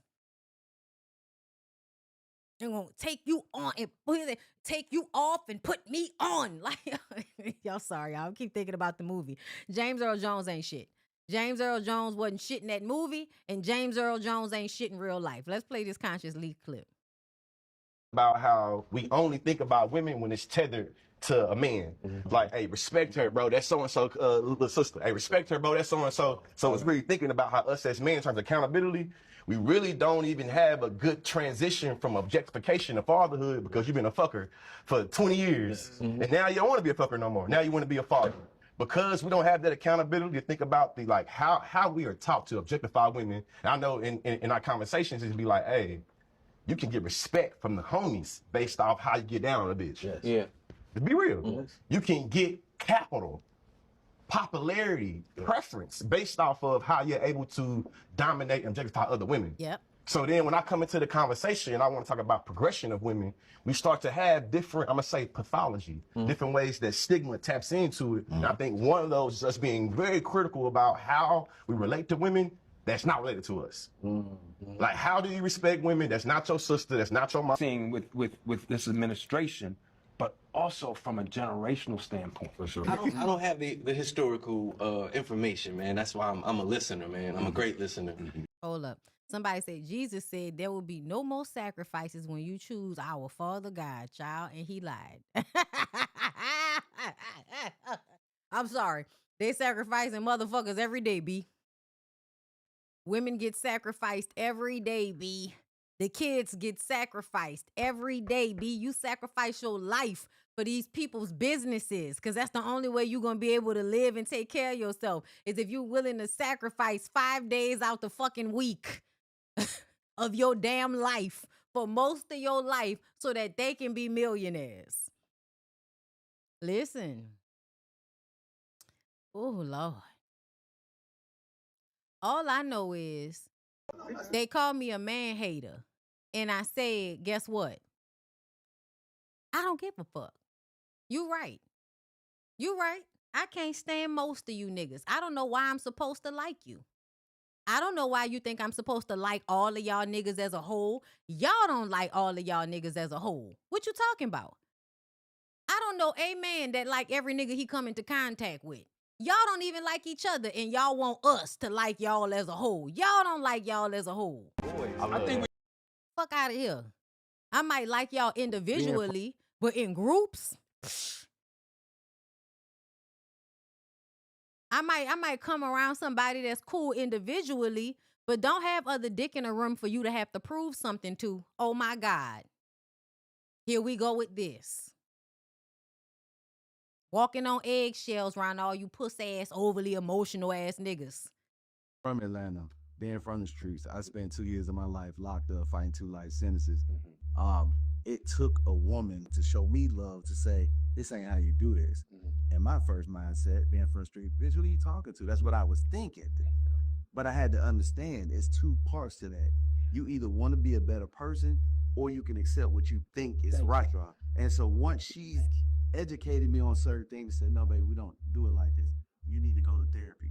You need to do this. It was a lot of things that I felt like I should have been combative about, but I wasn't because I know I talk to God and say, I need answers. My answers ain't always going to come through a man. For sure. I was taught to believe that it did because a man should raise a man. But a woman is nurturing and caring, and if she cares about herself, she cares about her counterpart. So it's up to us to listen, to accept. We don't have to agree. 90% of the time, I don't agree. But the fact that you can say, I accept, I receive what you're saying, you don't interrupt, you don't defend yourself. As a man, I know what I want to do, but I also know I'm trying to break a system that God is helping me break because I have to unlearn what I thought was right. Being from That was real. That was real. Also, I hope you didn't call her a bitch, because when I tell you right now, I don't care what y'all talking about. If a man ever out his mouth call you a bitch, you better leave. He'll hit you. He'll hit you. Is this music? Are y'all playing music? See, that's my problem with y'all, is goddamn music. Along with women having a choice of their bodies, we also have to teach our daughters and sons how to be responsible. Not rely on the plan B, because abortion shouldn't be used just so you can all go out and have a good time. Right. Yes, it should, bitch. Yes, it should. Yes, it should. And plan B and abortion are not the same thing, Clifton Powell. But yes, nigga, and I don't even know why this is a conversation. If anybody wants to be responsible, it should be men being responsible with their dicks. I don't even like how this conversation going. I ain't even let the man finish. I didn't even know where he was going. My bad. My bad, y'all. Let me let him finish. But as soon as I start hearing men talking about using abortion for birth control, I hear conservative bullshit about men trying to control women's bodies. At the end of the day, I'm not like everybody else. I'm gonna tell you, I'm not like everybody else. You can feel however you want to feel about me, but I feel like I care about these fucking kids, which means if you don't want them, don't have them. Because I'm getting so tired of you motherfuckers abusing the kids that are here, because somebody should have told you not to have a fucking child because your raggedy ass ain't right. Your raggedy ass ain't fit. Somebody should have told you to go down to the clinic and abort that damn baby before you bring that baby into this world and abuse them. I'm tired of watching y'all abuse children. That is the main reason why I feel like I don't give a fuck. Girl, if you want to get an abortion because the wind blew too hard, get it. I'm tired of y'all having babies that y'all not about to do right by. And you not gonna it's birth control condoms don't always work. Birth control don't always work. And sometimes niggas be trying to get you pregnant on purpose. So I don't care if your ass itch and you decide you don't want to have a baby. Y'all want women to have babies for punishment because you shouldn't have been fucking. That's what y'all want. Y'all want women to have babies that they can't take care of if they don't want to take care of because you want to punish them because they shouldn't have been having sex. That's what they all say every single time. That's what it's all about. Well, you can't just get out on your responsibilities. Why not? The niggas do it at large. These niggas go out for cigarettes and never come back. These niggas leave you with some kids, go marry a whole nother bitch and take care of her kids better than he take care of your fucking biological kids. Don't tell me about responsibility. If you are not gonna die in childbirth, I don't want to hear nothing from you and your dick about what women need to do with controlling birth in their own bodies. I'm tired of y'all, because all of this is ridiculous. This is ridiculous. I'm tired. I'm sorry. I'm gonna let him finish. I'm sorry. Because we walk away. I'm tired. But women have to deal with the body, the changing your body. It's so much. I tell my girl all the time, I couldn't do it. Just having a menstrual cycle. I would say, God, can y'all let mine come once a year? I could pay somebody once a year, because I watch my girl go through the changes emotionally, and not just physically, but it's a lot of shit women go through. So I think men, honestly, need to sit down and shut the fuck up. Right. It's a Thank lot you. I'm glad you feel that way. We don't see, because if you weren't raised that way, you don't know. But the women got to let us in, and we can't tell them what to do. And I think this government has to step back and let women make choices for themselves. Yeah. And we agreed there. We agreed there, Pinky. We agreed there. Okay? Listen, don't. I'm sorry, y'all. You're right. I'm triggered. Don't play. I don't want to hear about it. I don't want to hear about abortion from nobody. I'm tired of this shit. Babies ain't no goddamn blessings if you're beating on them and starving them and shit. All right, y'all. Let's move on. So stupid. Now let's get to this dumbass motherfucker. Him and his chin pubes. DJ Vlad admits his post about Tory Lanez, Megan Thee Stallion, and Roc Nation was to prove a point. Whatever stupidity you put out there, there's going to be millions of people that eat it up. This was not the thing. This was not the thing, everybody. The reason why I don't give a fuck about his reasoning is because I am specifically tired of anybody coming on the internet talking about Megan Thee Stallion and Tory Lanez. I am tired. I don't want y'all to talk about it again. I'm tired of it. I'm tired of Kelsey's security guard coming out. I'm tired of random lawyers doing fucking press conferences. I'm tired of weird white bitches from Florida coming out saying shit. So many people have come out trying to rewrite history about what happened between Meg and Tory and him shooting her in the fucking feet. I I don't know what's wrong with y'all, but it is a fact of this existence. In this timeline, he shot her in the fucking feet. She did not step on glass. She lied to protect him like a lot of black people do. They lie to protect other ain't shit ass black people. We just finished watching Tyra Banks and her fucking forehead go back and forth with Corinne Steffens about how she was supposed to lie to protect them niggas in her book. And because she didn't, she's the problem. Y'all always want somebody to be protecting these niggas. Fuck all of that. Every time y'all come out and say something about Meg and Tory Lanez, y'all piss me off. Every time I get triggered, because for months after that trial, y'all would not let it go. Y'all kept trying to go and find old evidence, skew it, and then come back to the public to say that, oh, that's not what really happened. The truth finally gonna come out. I always felt like something wasn't right about that. Every time you turn around, y'all triggering us. And then we come to find out that Tory Lanez likes to pay people to do this shit. Tory Lanez like to send money to people so that they will come online and say some stupid shit and call Megan a liar and all of that. Because anytime you say anything other than Tory Lanez shot Megan Thee Stallion, you are calling Megan a liar when she says that nigga shot her in the feet. I'm tired. So Pube Face over here thought that on Megan Thee Stallion's motherfucking birthday, that was the day to post something to prove that millions of people are idiots. And then we got to have all y'all motherfuckers in the comments talking about, if you believe what he said. Girl, that is not the point. It is not the point. People are always believing that Megan lied. People are always saying that Megan lied. This was not the moment. This was not the story. You should have found another fucking story to use as an example to prove that motherfuckers is not reading and stupid and shit. You should have found another story.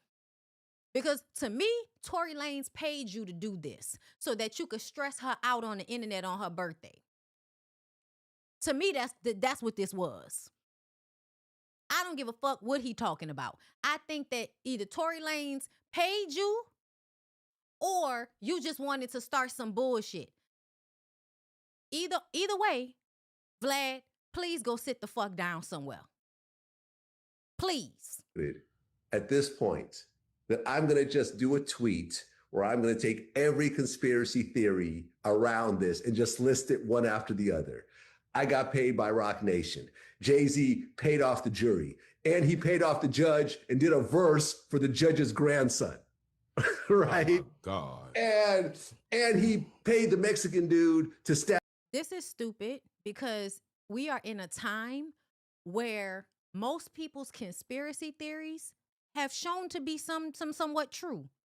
So during a time where we're seeing how a lot of people's conspiracy theories have come out to be true, this is not a time to play like that. We've already determined that nobody knows whether it's AI or not at this point. And what I mean by that is you don't know if what you're seeing is true or not most of the time. We don't know whether it's AI or not. Every single time, we don't know whether it's AI or not. Nobody needed you to come out and play with the conspiracy theories when we don't know what to believe anymore about anything. About anything. And then it's everybody that's like, you guys are so stupid for thinking he was serious. Girl, please, these niggas are ridiculous. What are you talking about? Ray J just did a concert with blood running from his eyes like he motherfucking Stigmata or something like that. And you are trying to act like something wrong with us because we was like, Vlad, shut the fuck up. That's what I'm saying. In this climate, we don't know what the fuck is fake. What the fuck is real? I'ma let Pube Face finish. Stabbed Tory in prison. And he paid off the doctor to say that she got shot when she really wasn't. And he paid off everyone else. And I'm like, okay, this is so stupid that no one's gonna believe this. So you're saying the internet. Even though people have always believed that Megan was lying and that Rock Nation was involved, Nicki Minaj has fans still. Does what it does best. Twist stuff up, change the conspiracy theories. But you knew why I was trolling? Because you had to know the Jay-Z verse was crazy, but him getting stabbed by Rock Nation and all that might be believable to some people. It might be believable, It might be believable. So you mean to tell stupid? So you mean to tell me that Jay-Z, where he is in life right now, right? He's a billionaire. He's considered one of the greatest ever. He's going to risk all that to pay a pedophile, a Mexican pedophile, to do a murder in prison. How will we ever know? How will we be able to prove it? Anybody that's smart knows that Jay-Z could absolutely do that and never, ever, ever nobody would ever think he would do it. Nobody would think he would do it. Like, you act like that's the most implausible thing. That's actually something that makes more sense than everything else you said.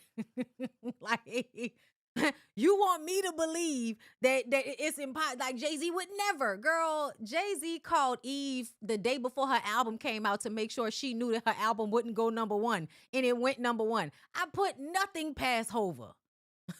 What? Like, that's it. You know what I'm saying? So why would you even put that out there? I don't put anything past anybody in this timeline. Over a guy with who's antagonizing an artist that's not even a big priority to Jay-Z.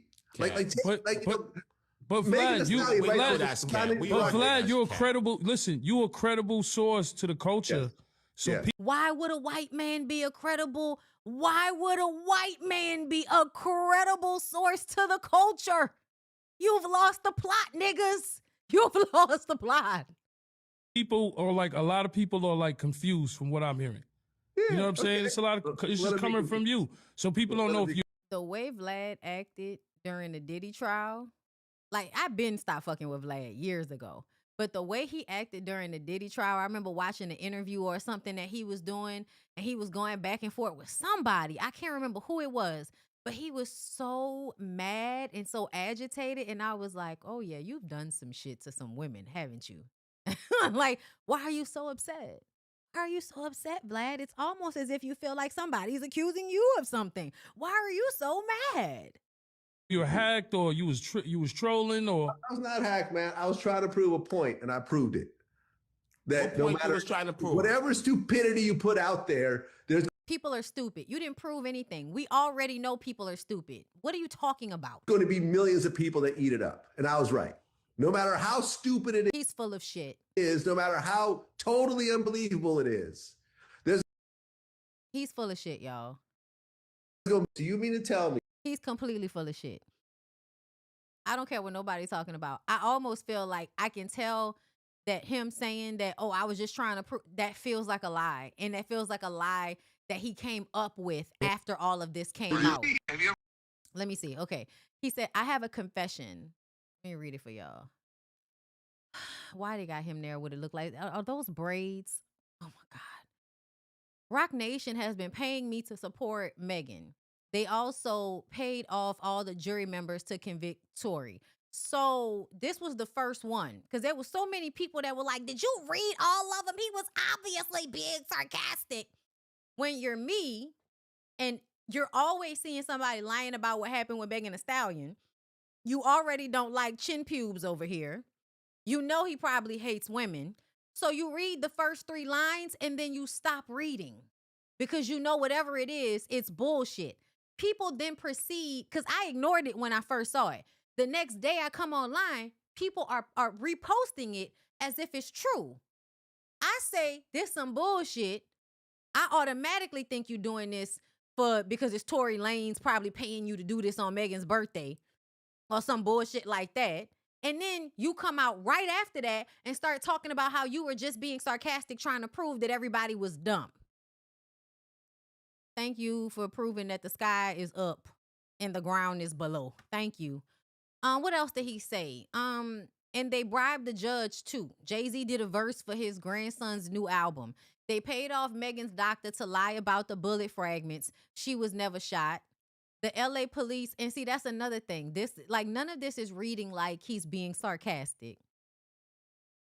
He doesn't support Megan, number one. And that's another thing. I don't believe he ever really supported Megan. So that was like one of the first things that I was like, well, that's bullshit, because I don't think you were ever supporting her. But I read this and just threw it away in my mind, and then saw the way people were reposting it and was like, oh my God, this shit is catching fire. I hate this nigga. Okay. They paid off Megan's doctor to lie, said that the LA police are all on Jay-Z's payroll and it doesn't stop with LA, but you're not ready to hear that part. The Mexican guy who stabbed Tory, who do you think paid him to do that? You already know the answer to that. The 3 Supreme Court judges who denied Tory's appeal, all paid off by the Rock Mafia. Jay also paid Trump not to pardon Tory, even though it's a state case. Trump can only pardon federal cases. I did not see this part. This is when I was like, oh, you know, because I saw it again and I was like, oh, this must be the sarcastic part. The one he posted after the bullet points. But no, because I just want to, okay. Oh, was this a continued? This continued from this? Oh, okay. Let me make sure. Okay. Jay also paid Trump not to pardon, but knowing Trump likes to bend the rules. Jay wasn't taking any chances. I can't keep these lies secret anymore. If this is my last tweet, you know who silenced me. So can y'all please tell me where in all of that it was so obvious that he was being sarcastic? Because do you know how many people believe that Megan was never shot? Do you know how many people were in my comments the day of that I did my post talking about how I thought she stepped on glass?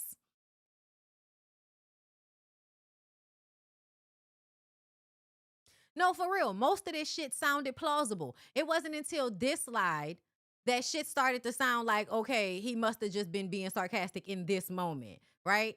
Talking about Jay, you know, even though it's a state case, Trump can only pardon federal cases, but knowing Trump likes to bend the rules, Jay wasn't taking any chances. Like, I can't keep these lies secret anymore.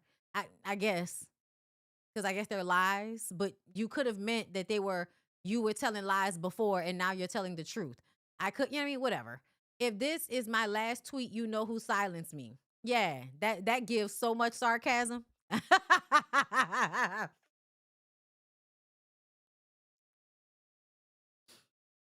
I mean, right after we finished watching 50 Cent's Diddy documentary and seeing how some of those jurors acted,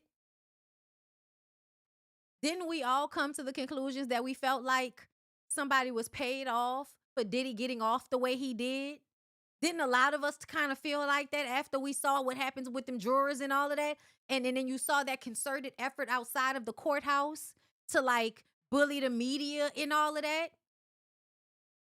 So if we already have situations where billionaires are able to pay off crimes and shit, why would people automatically assume that this was sarcasm, especially from reading this first? Because then I was like, child, who the fuck is the judge's grandson?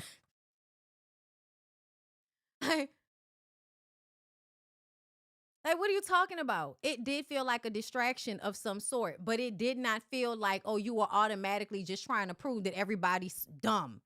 That's not what this gave, y'all. That's why somebody, did you read all of it, bitch? I know. Have you ever shot a I know one thing. Niggas get on the internet and play games all day, every day for specific reasons. Not just to prove that the internet is dumb. Everybody knows that. It's giving you is doing it for another reason, and that's the lie that you're telling. That's how I feel. It's probably more plausible that Tory Lanez paid you to post something in order to cause some uproar, some problem on Megan's birthday. gun before? Of course. Okay. Have you ever dropped a gun on the ground and it fired twice? I have not. Can you imagine any situation with a gun where you drop it on the ground and it fires 2 times? Okay.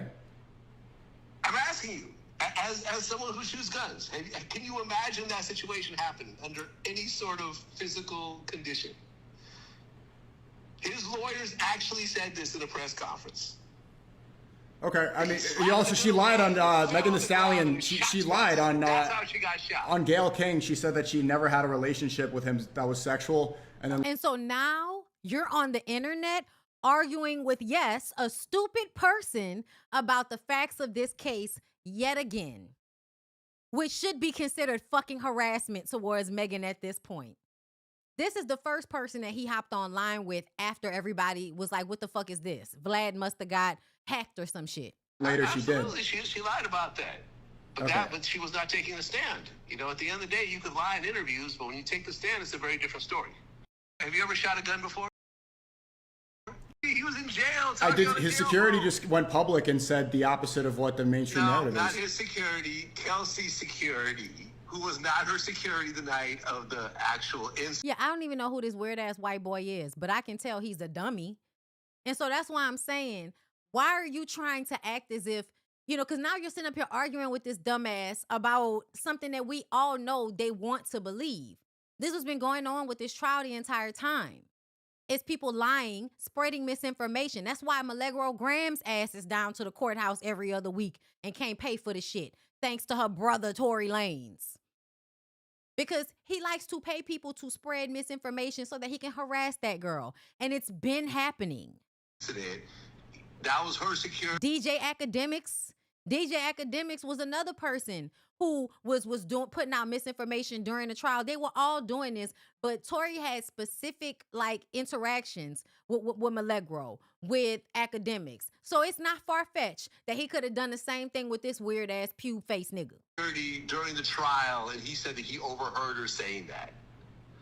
That's the story. And that story is from May of last year.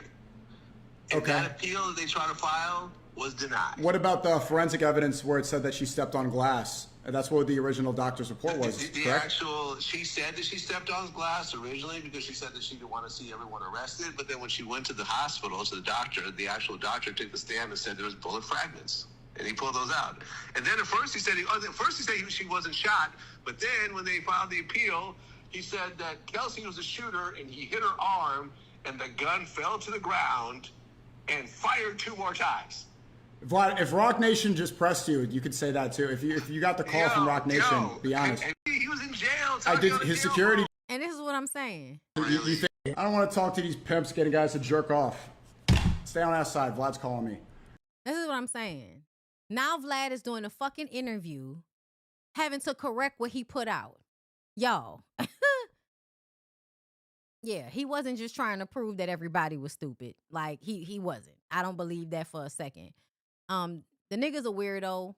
We need to stop paying attention to him at this point. Okay? We really, really do. Speaking of not knowing whether shit is real or not, and I'm only going to talk about maybe another story or two, and I'm going to get out of here because I wasn't trying to be here all night. We already 2 hours in. I appreciate y'all for being here. Make sure y'all like the video. And everybody, don't forget that if you want to come to the Thailand trip, April 10th through the 17th, February 28th is the last day to sign up. Men and women are welcome. Okay. So this happened during the weekend.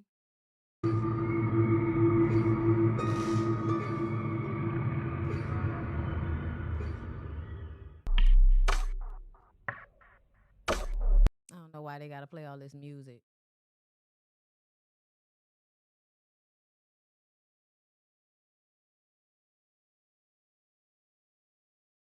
So I don't know why Michael Jordan thought during this time it was appropriate for him to be smacking the butt and pinching the butt of a little kid. Yeah. I don't know. Girl, hold up.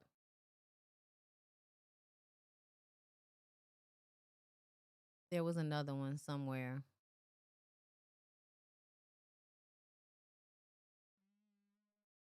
The dad. I thought I had saved the dad somewhere. Yes.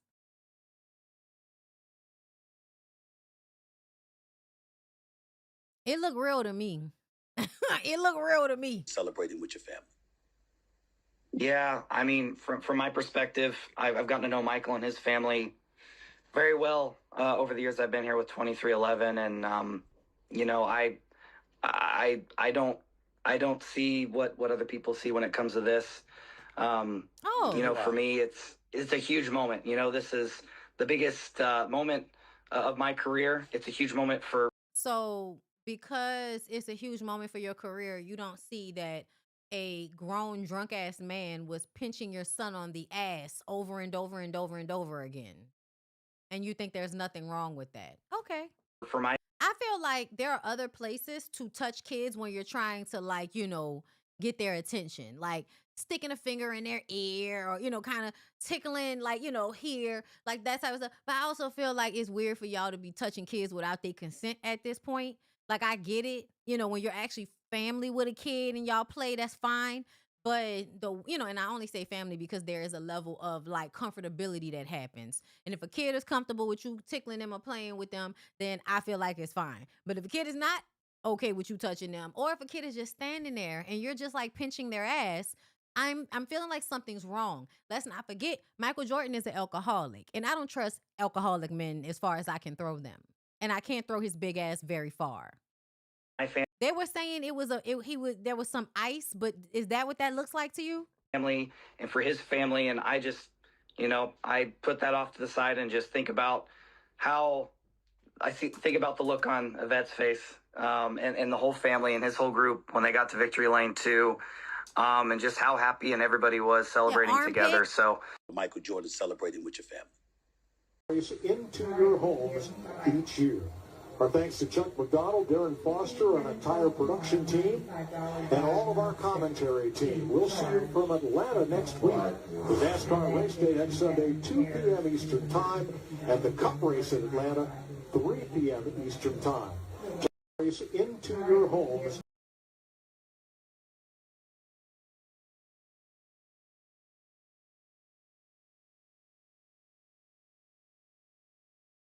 Oh, so there was ice. There was ice down his back, and he was helping get the ice out. Can we? Is it just me that feels like you should let his dad do that?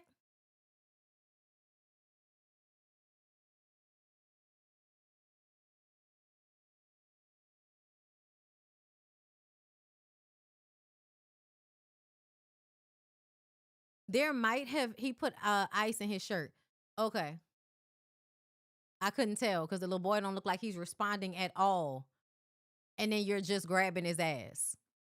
So even if there was ice in his shirt, it's giving you wanted an opportunity to touch the kid's ass.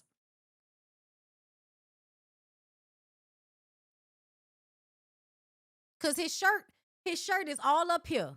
Okay? Why are you grabbing his ass?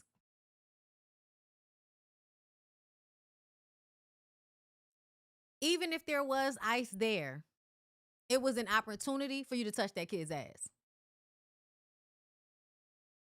Yeah. You're a weirdo. You're a fucking weirdo.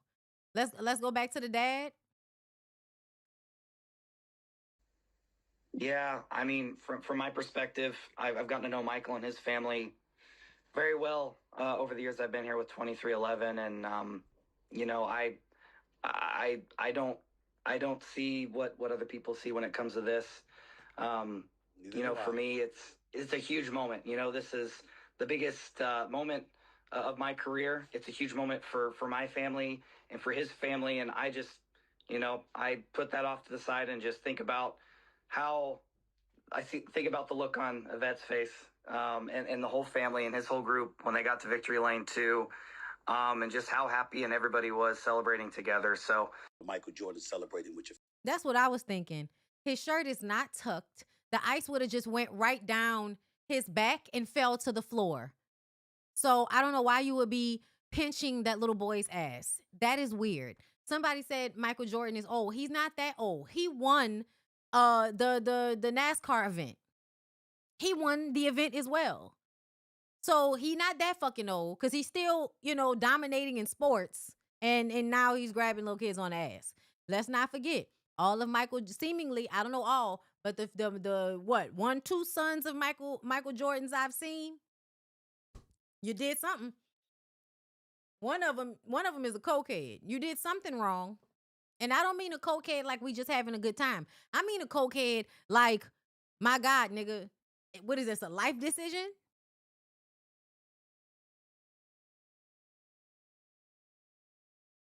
Ciao.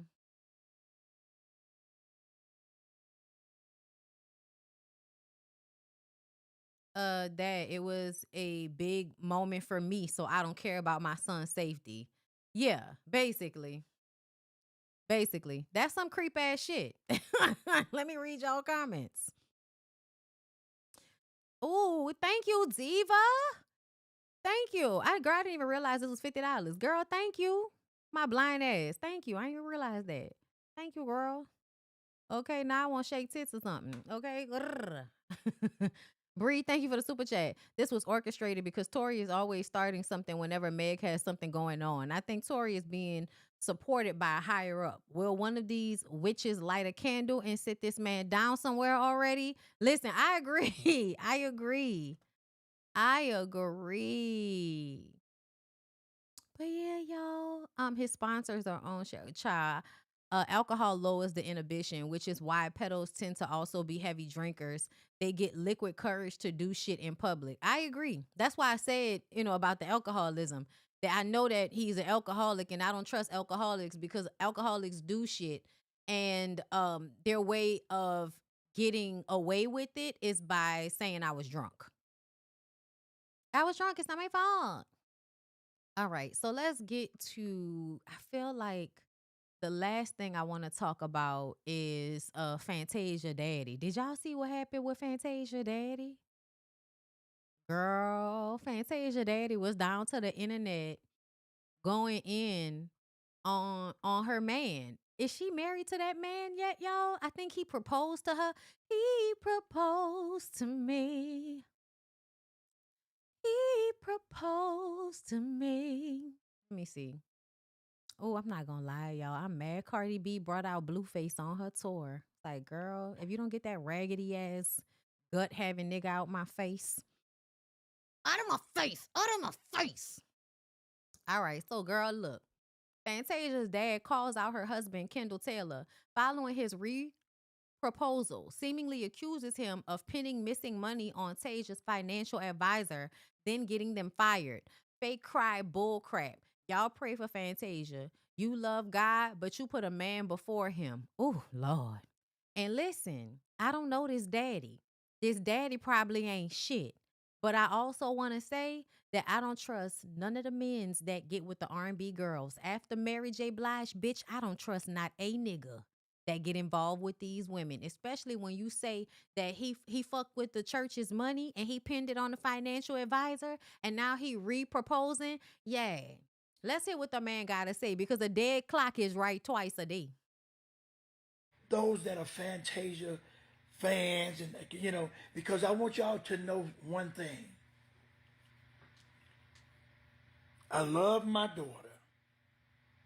She's my daughter.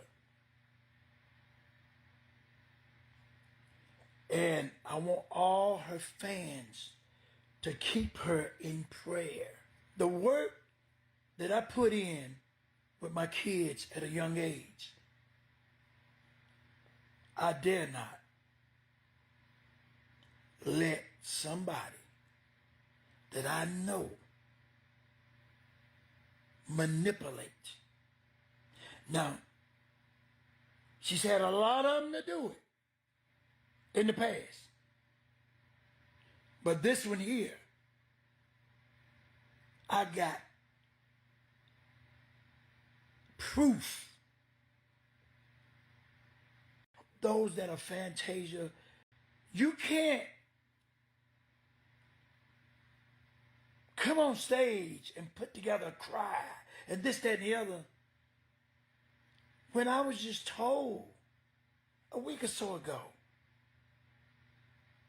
by a financial person that was fired from her camp that they were running up on him because there was money missing. And there was no paper trail on his part. The other folk got fired. But he got her fired.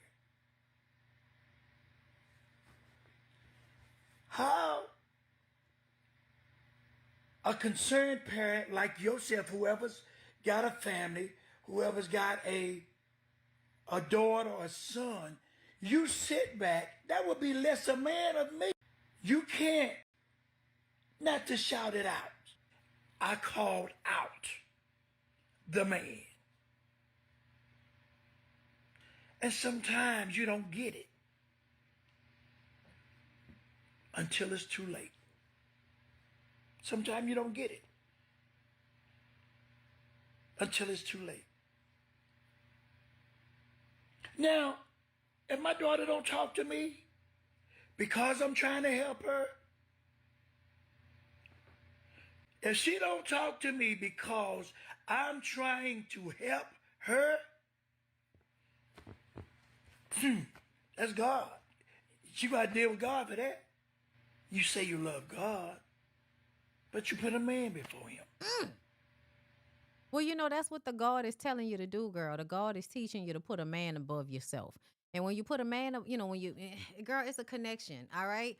How y'all view religion, how y'all view y'all God is how y'all gonna view y'all life. That's just how it go, girl. I'm sorry.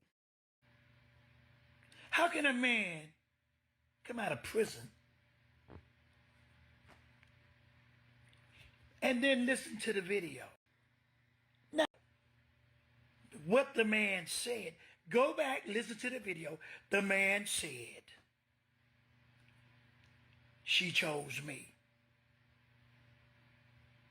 She chose me.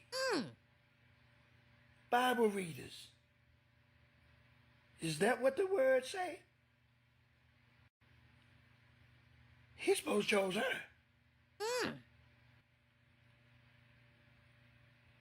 When they done come, taking all your assets away that God give you. So now listen, this is not a call. I'm not going against my daughter. But if the God is in you, don't show you manipulation. And when your man go openly and say you chose him,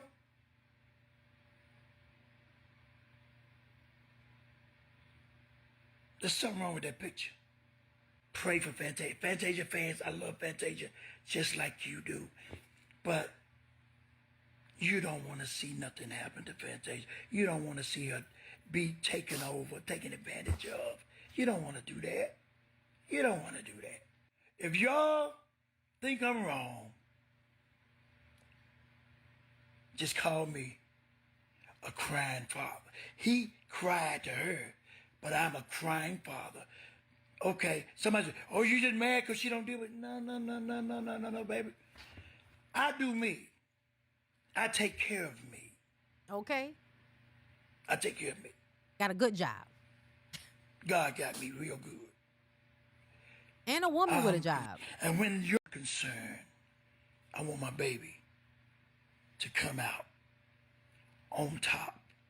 But like, it's some things that I know about that I really, that's why I'm pushing this. Listen, it looks like love.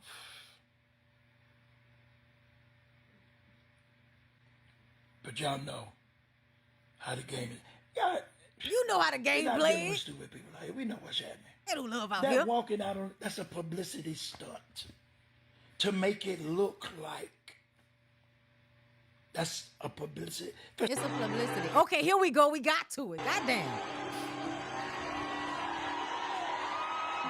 First of all, suit too tight. First red flag. I gotta make something right. So first, second flag, now we making something right. So that means we didn't fucked up, okay? I think this could be a moment. For 11 years, on many anniversaries, many birthdays, I gotta be quick. And many Valentines, I share my energy with you. So use the grace and share my life back with me. Let's go on. Let's go.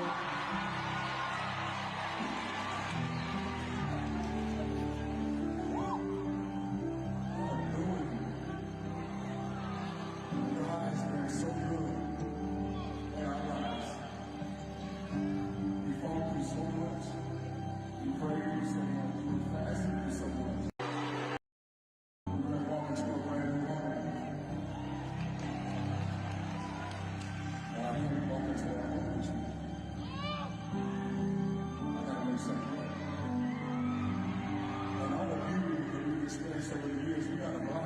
Not damn, can we just celebrate Black Lives?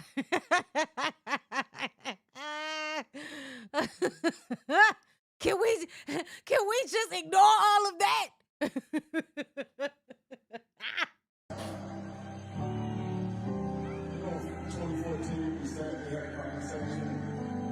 Please, just ignore all the red flags.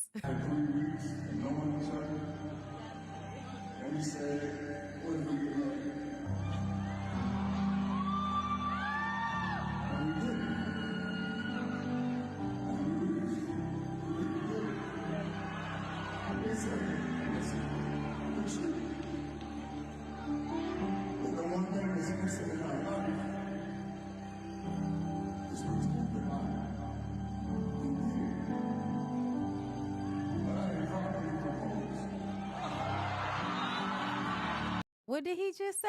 I'm having a hard time hearing this nigga. I need captions.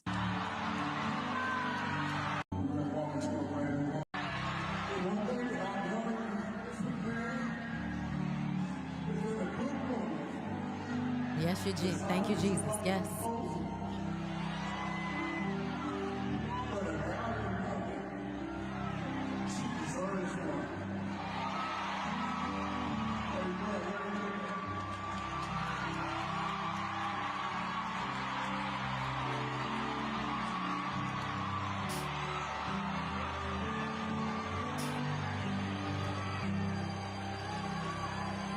I'm going up the mountain to save my marriage.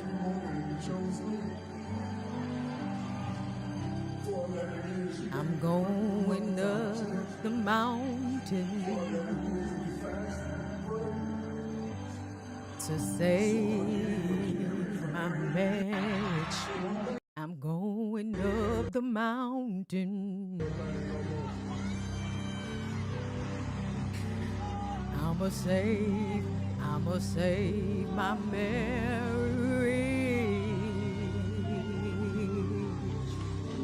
Why are you kneeling down? Why is she kneeling down? What the fuck? Start over. What the fuck? Start over. How she end up on the ground, Lord? What is happening?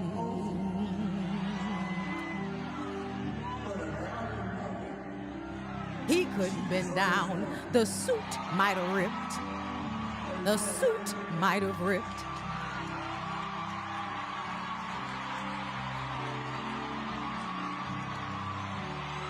He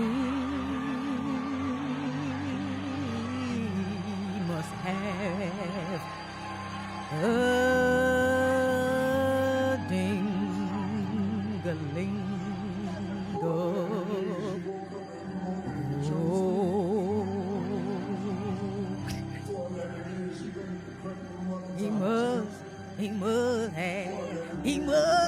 He must have a dick,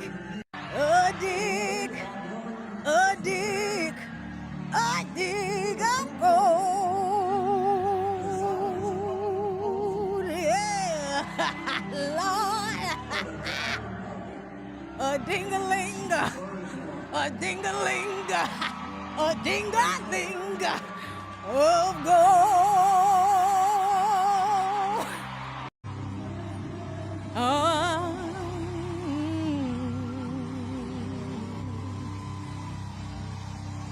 Hallelujah, hallelujah. Oh, nigga must have ding-a-ling of gold. Must have a ding-a-ling of gold. Yes, Lord. Yes, Lord.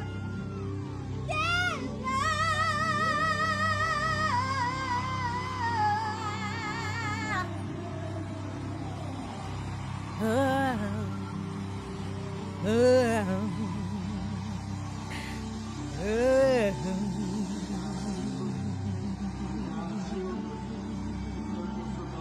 I love them all. I love them all. I love. I'm sorry. I was having too much fun. I'm sorry. He must have a ding-a-ling.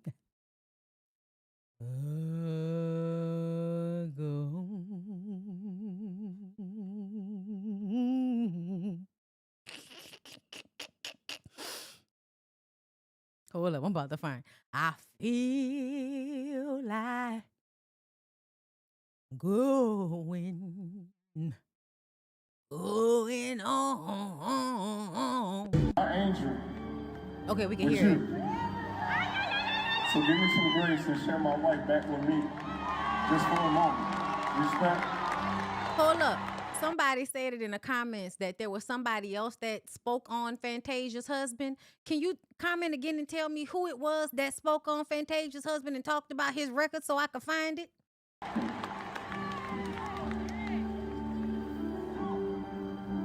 Oh, yes. You. I adore. And God has been so good in our lives. We fought pay the through so bills. much. You pay the We prayed through bills. so much. We I fasted through cheated. so much. I might have We're going to smacked walk you. into a brand new home. You pay the bills. But I can't walk into that home with you. My suit too tight. I got to make something right. Because I be fucking And all up. the beauty that Mr. we've Khan, experienced over the years, we got a blind spot.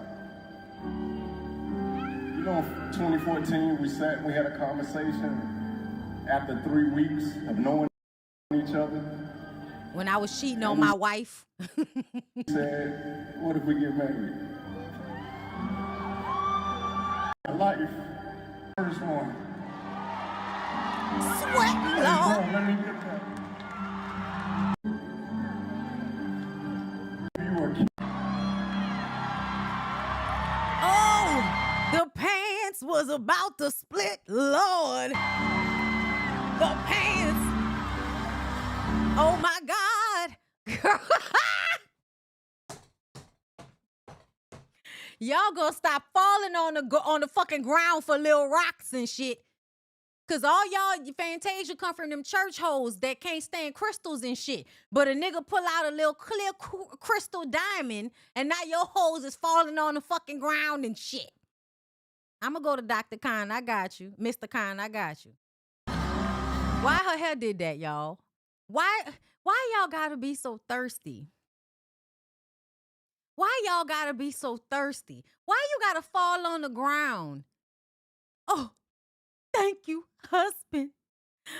Oh my God.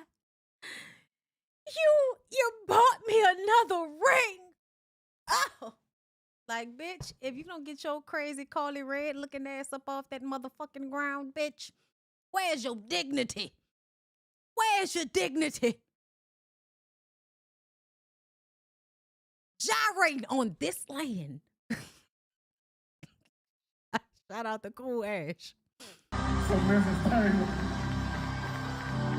will you continue to let me love you, lead you, protect you, and push you as far as you can go and as high as you can fly? Yes! Until death do us part? Yes!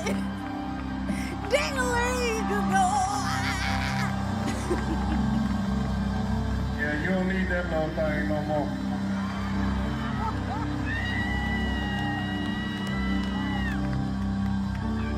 Ding-a-ling-a-go. Ding-a-ling-a-go. Ding-a-ling-go.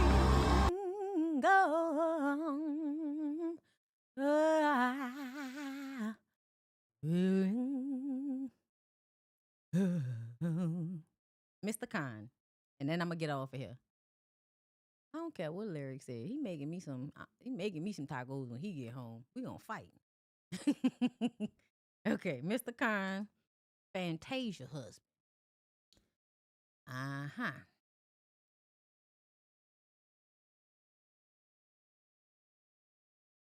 He must have a ding-a-ling. He must have a ding-a-ling. Go. So against Oh, this my is him. own methodologies and comfortability. Oh, he already doing too much. He already just bringing out words that's unnecessary. Bitch. Against my own methodologies and comfortability, I have a duty to cover my wife and my family. Those that know me know I'm very strategic in how I express emotions, express frustration, and anything that requires a response versus a reaction.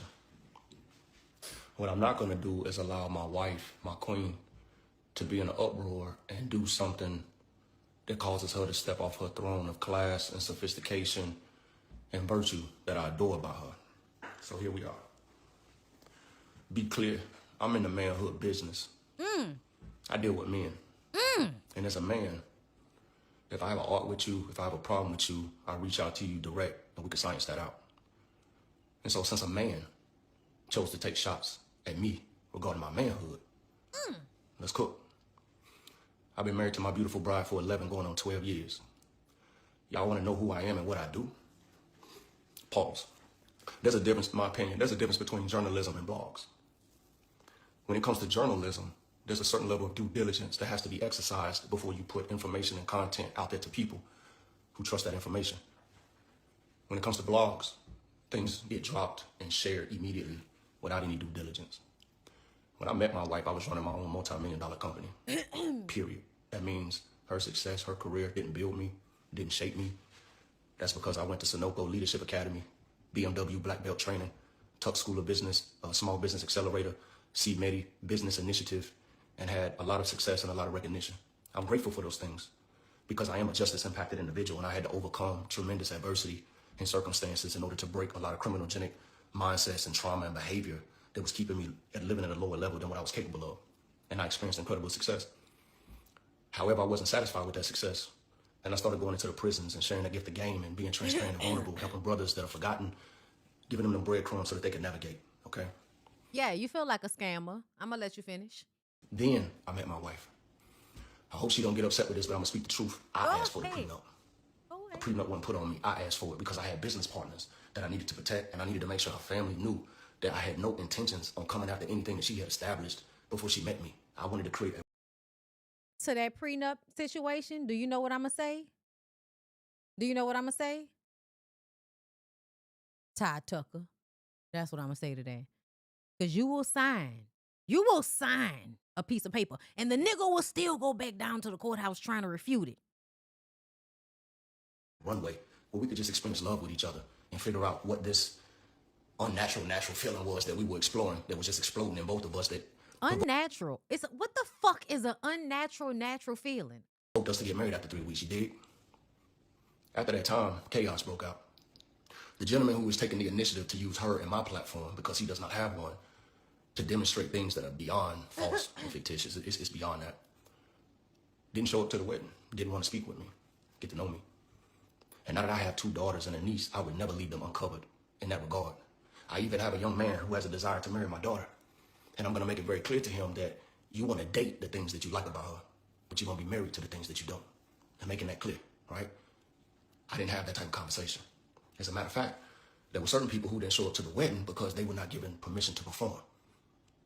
My wedding was not going to be a performance. And that's why we got married in secrecy in 2014. And then we redeemed that opportunity to have a wedding in 2015.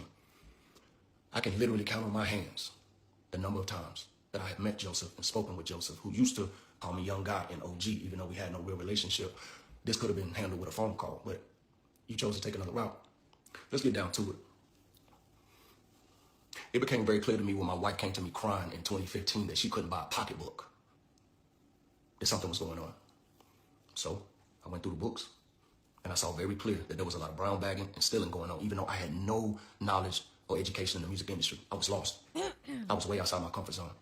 But wisdom translates across any industry, ethnicity, nationality, geophysical territory. I knew that if I applied wisdom and I asked God to guide me, he would show me how to cover my wife. And it became very evident that people were stealing from her. At the same time, people were stealing from me. And with tears in our eyes and crying, we made the courageous decision to step out there because we can be broke by ourselves. She said, babe, I'm not going to fail on stage, and I know you're not going to fail in your executive position. And we stepped out there. We built Roxo. I've been at every meeting. I've been on every call. I've negotiated every contract. I've been a part of every single thing that has allowed her gift to be in the proper place, because I promised her you would never die broke, you would never die strung out on drugs, and you would not die alone like a lot of the greats out there, because I'm your man. That's me. And I've honored that, and I've exceeded my goals. There were times, man, we didn't have a $200,000 in the account, and we got multiple shows to put on, and we having to borrow money. Where was you at then? When my wife had to go through multiple surgeries, and I'm there nursing her and cleaning her wounds, where were you then? When we were trying to blend this family, and it was challenging for our kids and ourselves, where was your wisdom then, man of God? That was me praying. That was me anointing my children with oil. That was us having to short sell that house at Seton House because we didn't have enough money to keep it pushing, but we prayed and we fasted and we rented properties over here. You know what a date used to look like with me and my wife? We used to get sandwiches from Jersey Mike's and go sit at the airport and talk about the goodness of God and what's going to come. Where was you then? Newsflash, and I'm going to do this respectfully. You remember the last time we gave you $3,500? Since you want to call my name, homie. She didn't want to give it to you. I compelled her to give it to you. I said, baby, we blessed. And if we hold everything in our hands tight, God can't trust us. It's not about an individual. It's about him exercising his faith in us. I'm the reason you got the money. I'm the reason a lot of people in the family have gotten the money, because I don't hold on to money. You want to ask me what I do? It's my company with my wife. And this is the first year. What is this, 2026? We've been doing this since 2015. This is the first year I drew a paycheck. This is the first year. Do I set the paycheck for myself? No. This is a business. So we have an enrolled agent who establishes what's a reasonable salary.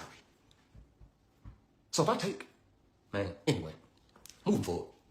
Last thing, I got too many young men around the country that I represent. I am the CEO of Salute First and Salute First Global. We are out here changing lives in school systems and prisons. We on track to give out 100 scholarships this year. We're doing internships, STEM camps. We got summer camps going in Ohio and Gary do one in Lori. We're doing drugs in prisons. We on track to give out 100 scholarships. So if I take, man, anyway, moving forward. Last thing, I got too many young men around the country that I represent. I am the CEO of Salute First and Salute First Global. We are out here changing lives in school systems and prisons. We on track to give out 100 scholarships this year. We're doing internships, STEM camps. We got summer camps going in Ohio and Gary do one in Lori. We're doing drone certifications. We're bringing in graphic design and technical skills. We got partnerships with community colleges and universities. And you ask me what I do. It's because I don't. So against. You know what? Listen. Hold up. I'm trying to find. So against. Trying to find the second part. Hold up. So against. Salute. So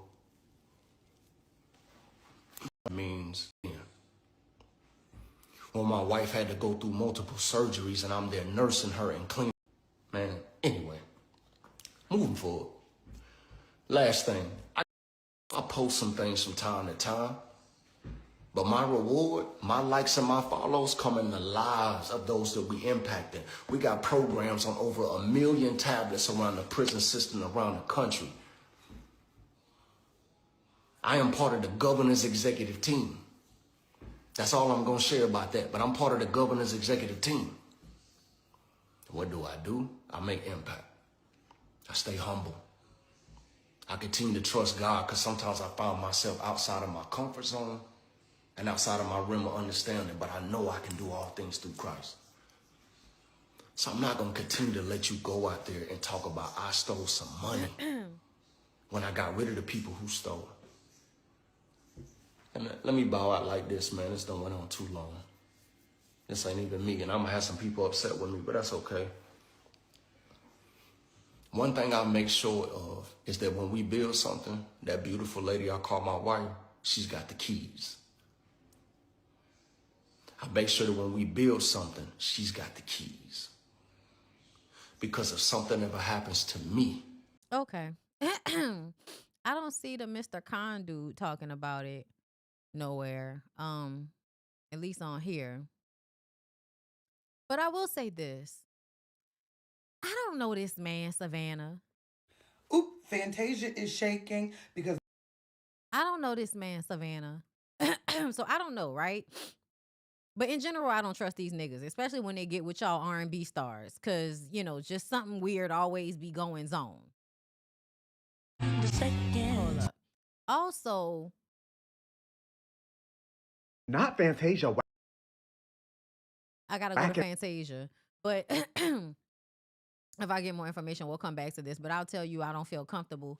I'm starting to feel like if you got to be careful of people.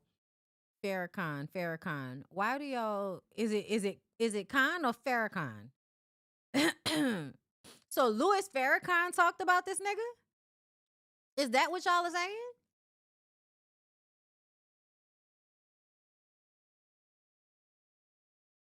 Because I done seen y'all put Farrakhan in my comments a bunch of times.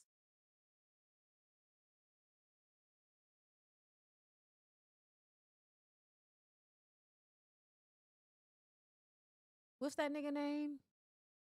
Kendall Taylor?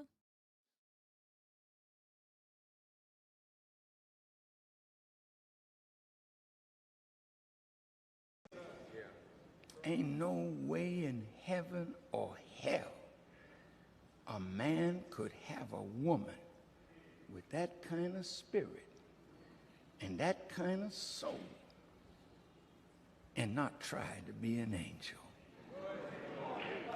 So I said to Miss Fantasia's husband, I said, brother, Fantasia is looking for an angel.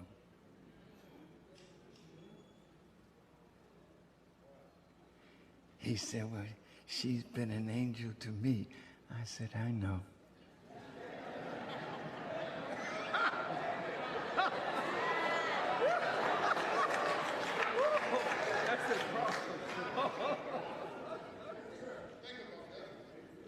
But I want you to be an angel for her.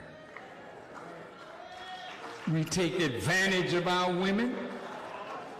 We use them. We corrupt their gifts. This don't sound like praise. You need a man, sisters. Oh. Made in the image of God. Oh. Do you know what? That sounds magical. Girl, that sounds fantastical. When you find them, point them out to me, baby. So here's Fantasia. I wasn't going to do this, but this has gotten out of hand. Joseph Barino, I can't even call you dad or father. You are a donor. We have covered for you long enough. My mom and me have made you look like you were an okay man, but now you have come for my king. Tonight I will go live, and behind me will stand all who know you. How can someone steal if I, Fantasia Taylor, is the CEO, and my king, Kendall Taylor, is the president of all our companies? Tonight, I shall help you finish the war you started. And this is mugshot from when he got arrested recently, child. You can't come on stage and put together a cry and this, that, and the other. When I was just told a week or so ago by a financial person that was fired from her camp that they were running up on him because there was money missing. And that Okay. So I'll just say this. I don't think it's healthy for a woman to revere a man in such a manner. I don't think that's healthy. That feels like a pimp hoe thing. It feels like a me and him against the world, which is usually some type of abusive, codependent enmeshment. Even in the way that she's crying and falling all over the floor. I'm not sure what he's taking you through, but it feels like he's taking you through a lot. There is something very addictive about being with an ain't shit ass man and the goings backs and forths and shit, right? The going back and forth, and then also the putting them on, pedestalizing them, like the pedestalizing them when they make it right and being so grateful that they finally being nice to your ass. You know what I'm saying? But Fantasia falling all over the floor, her referring to this man as her king. Yeah. I mean, y'all know I can't stand when y'all speak in monarchy speak, because when you actually historically look at kings and queens, they were some of the most terrible, fucked up, nasty people you'd ever seen in your life. But you know, we got to put that on a pedestal because that's a society that we live in. So you think being a queen is something great. You think being a king is something good. When at the end of the day, you know, kings used to be children and queens used to be bitches who got their heads cut off. So I don't know. I don't know, girl. I like being I like being a, you know, a little beautiful, you know, New Orleans princess. I'm not gonna lie to y'all. But outside of that, in my relationship, don't no. Like I'm all right. You a man, I'm a woman. Okay? You ain't got no motherfucking kingdom. I'm not about to be delusional with you. Okay? See, when you be calling these niggas kings and shit, trying to big up their self-esteem, it's really helping them be delusional. And I feel like the last thing these niggas need is more delusional talk that makes them feel like they should be put on the pedestal in comparison to the woman that they laying on top of. Okay?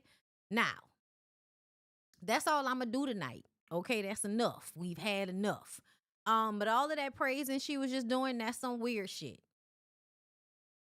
That's some weird shit, y'all. And she need to get up out of that. Okay.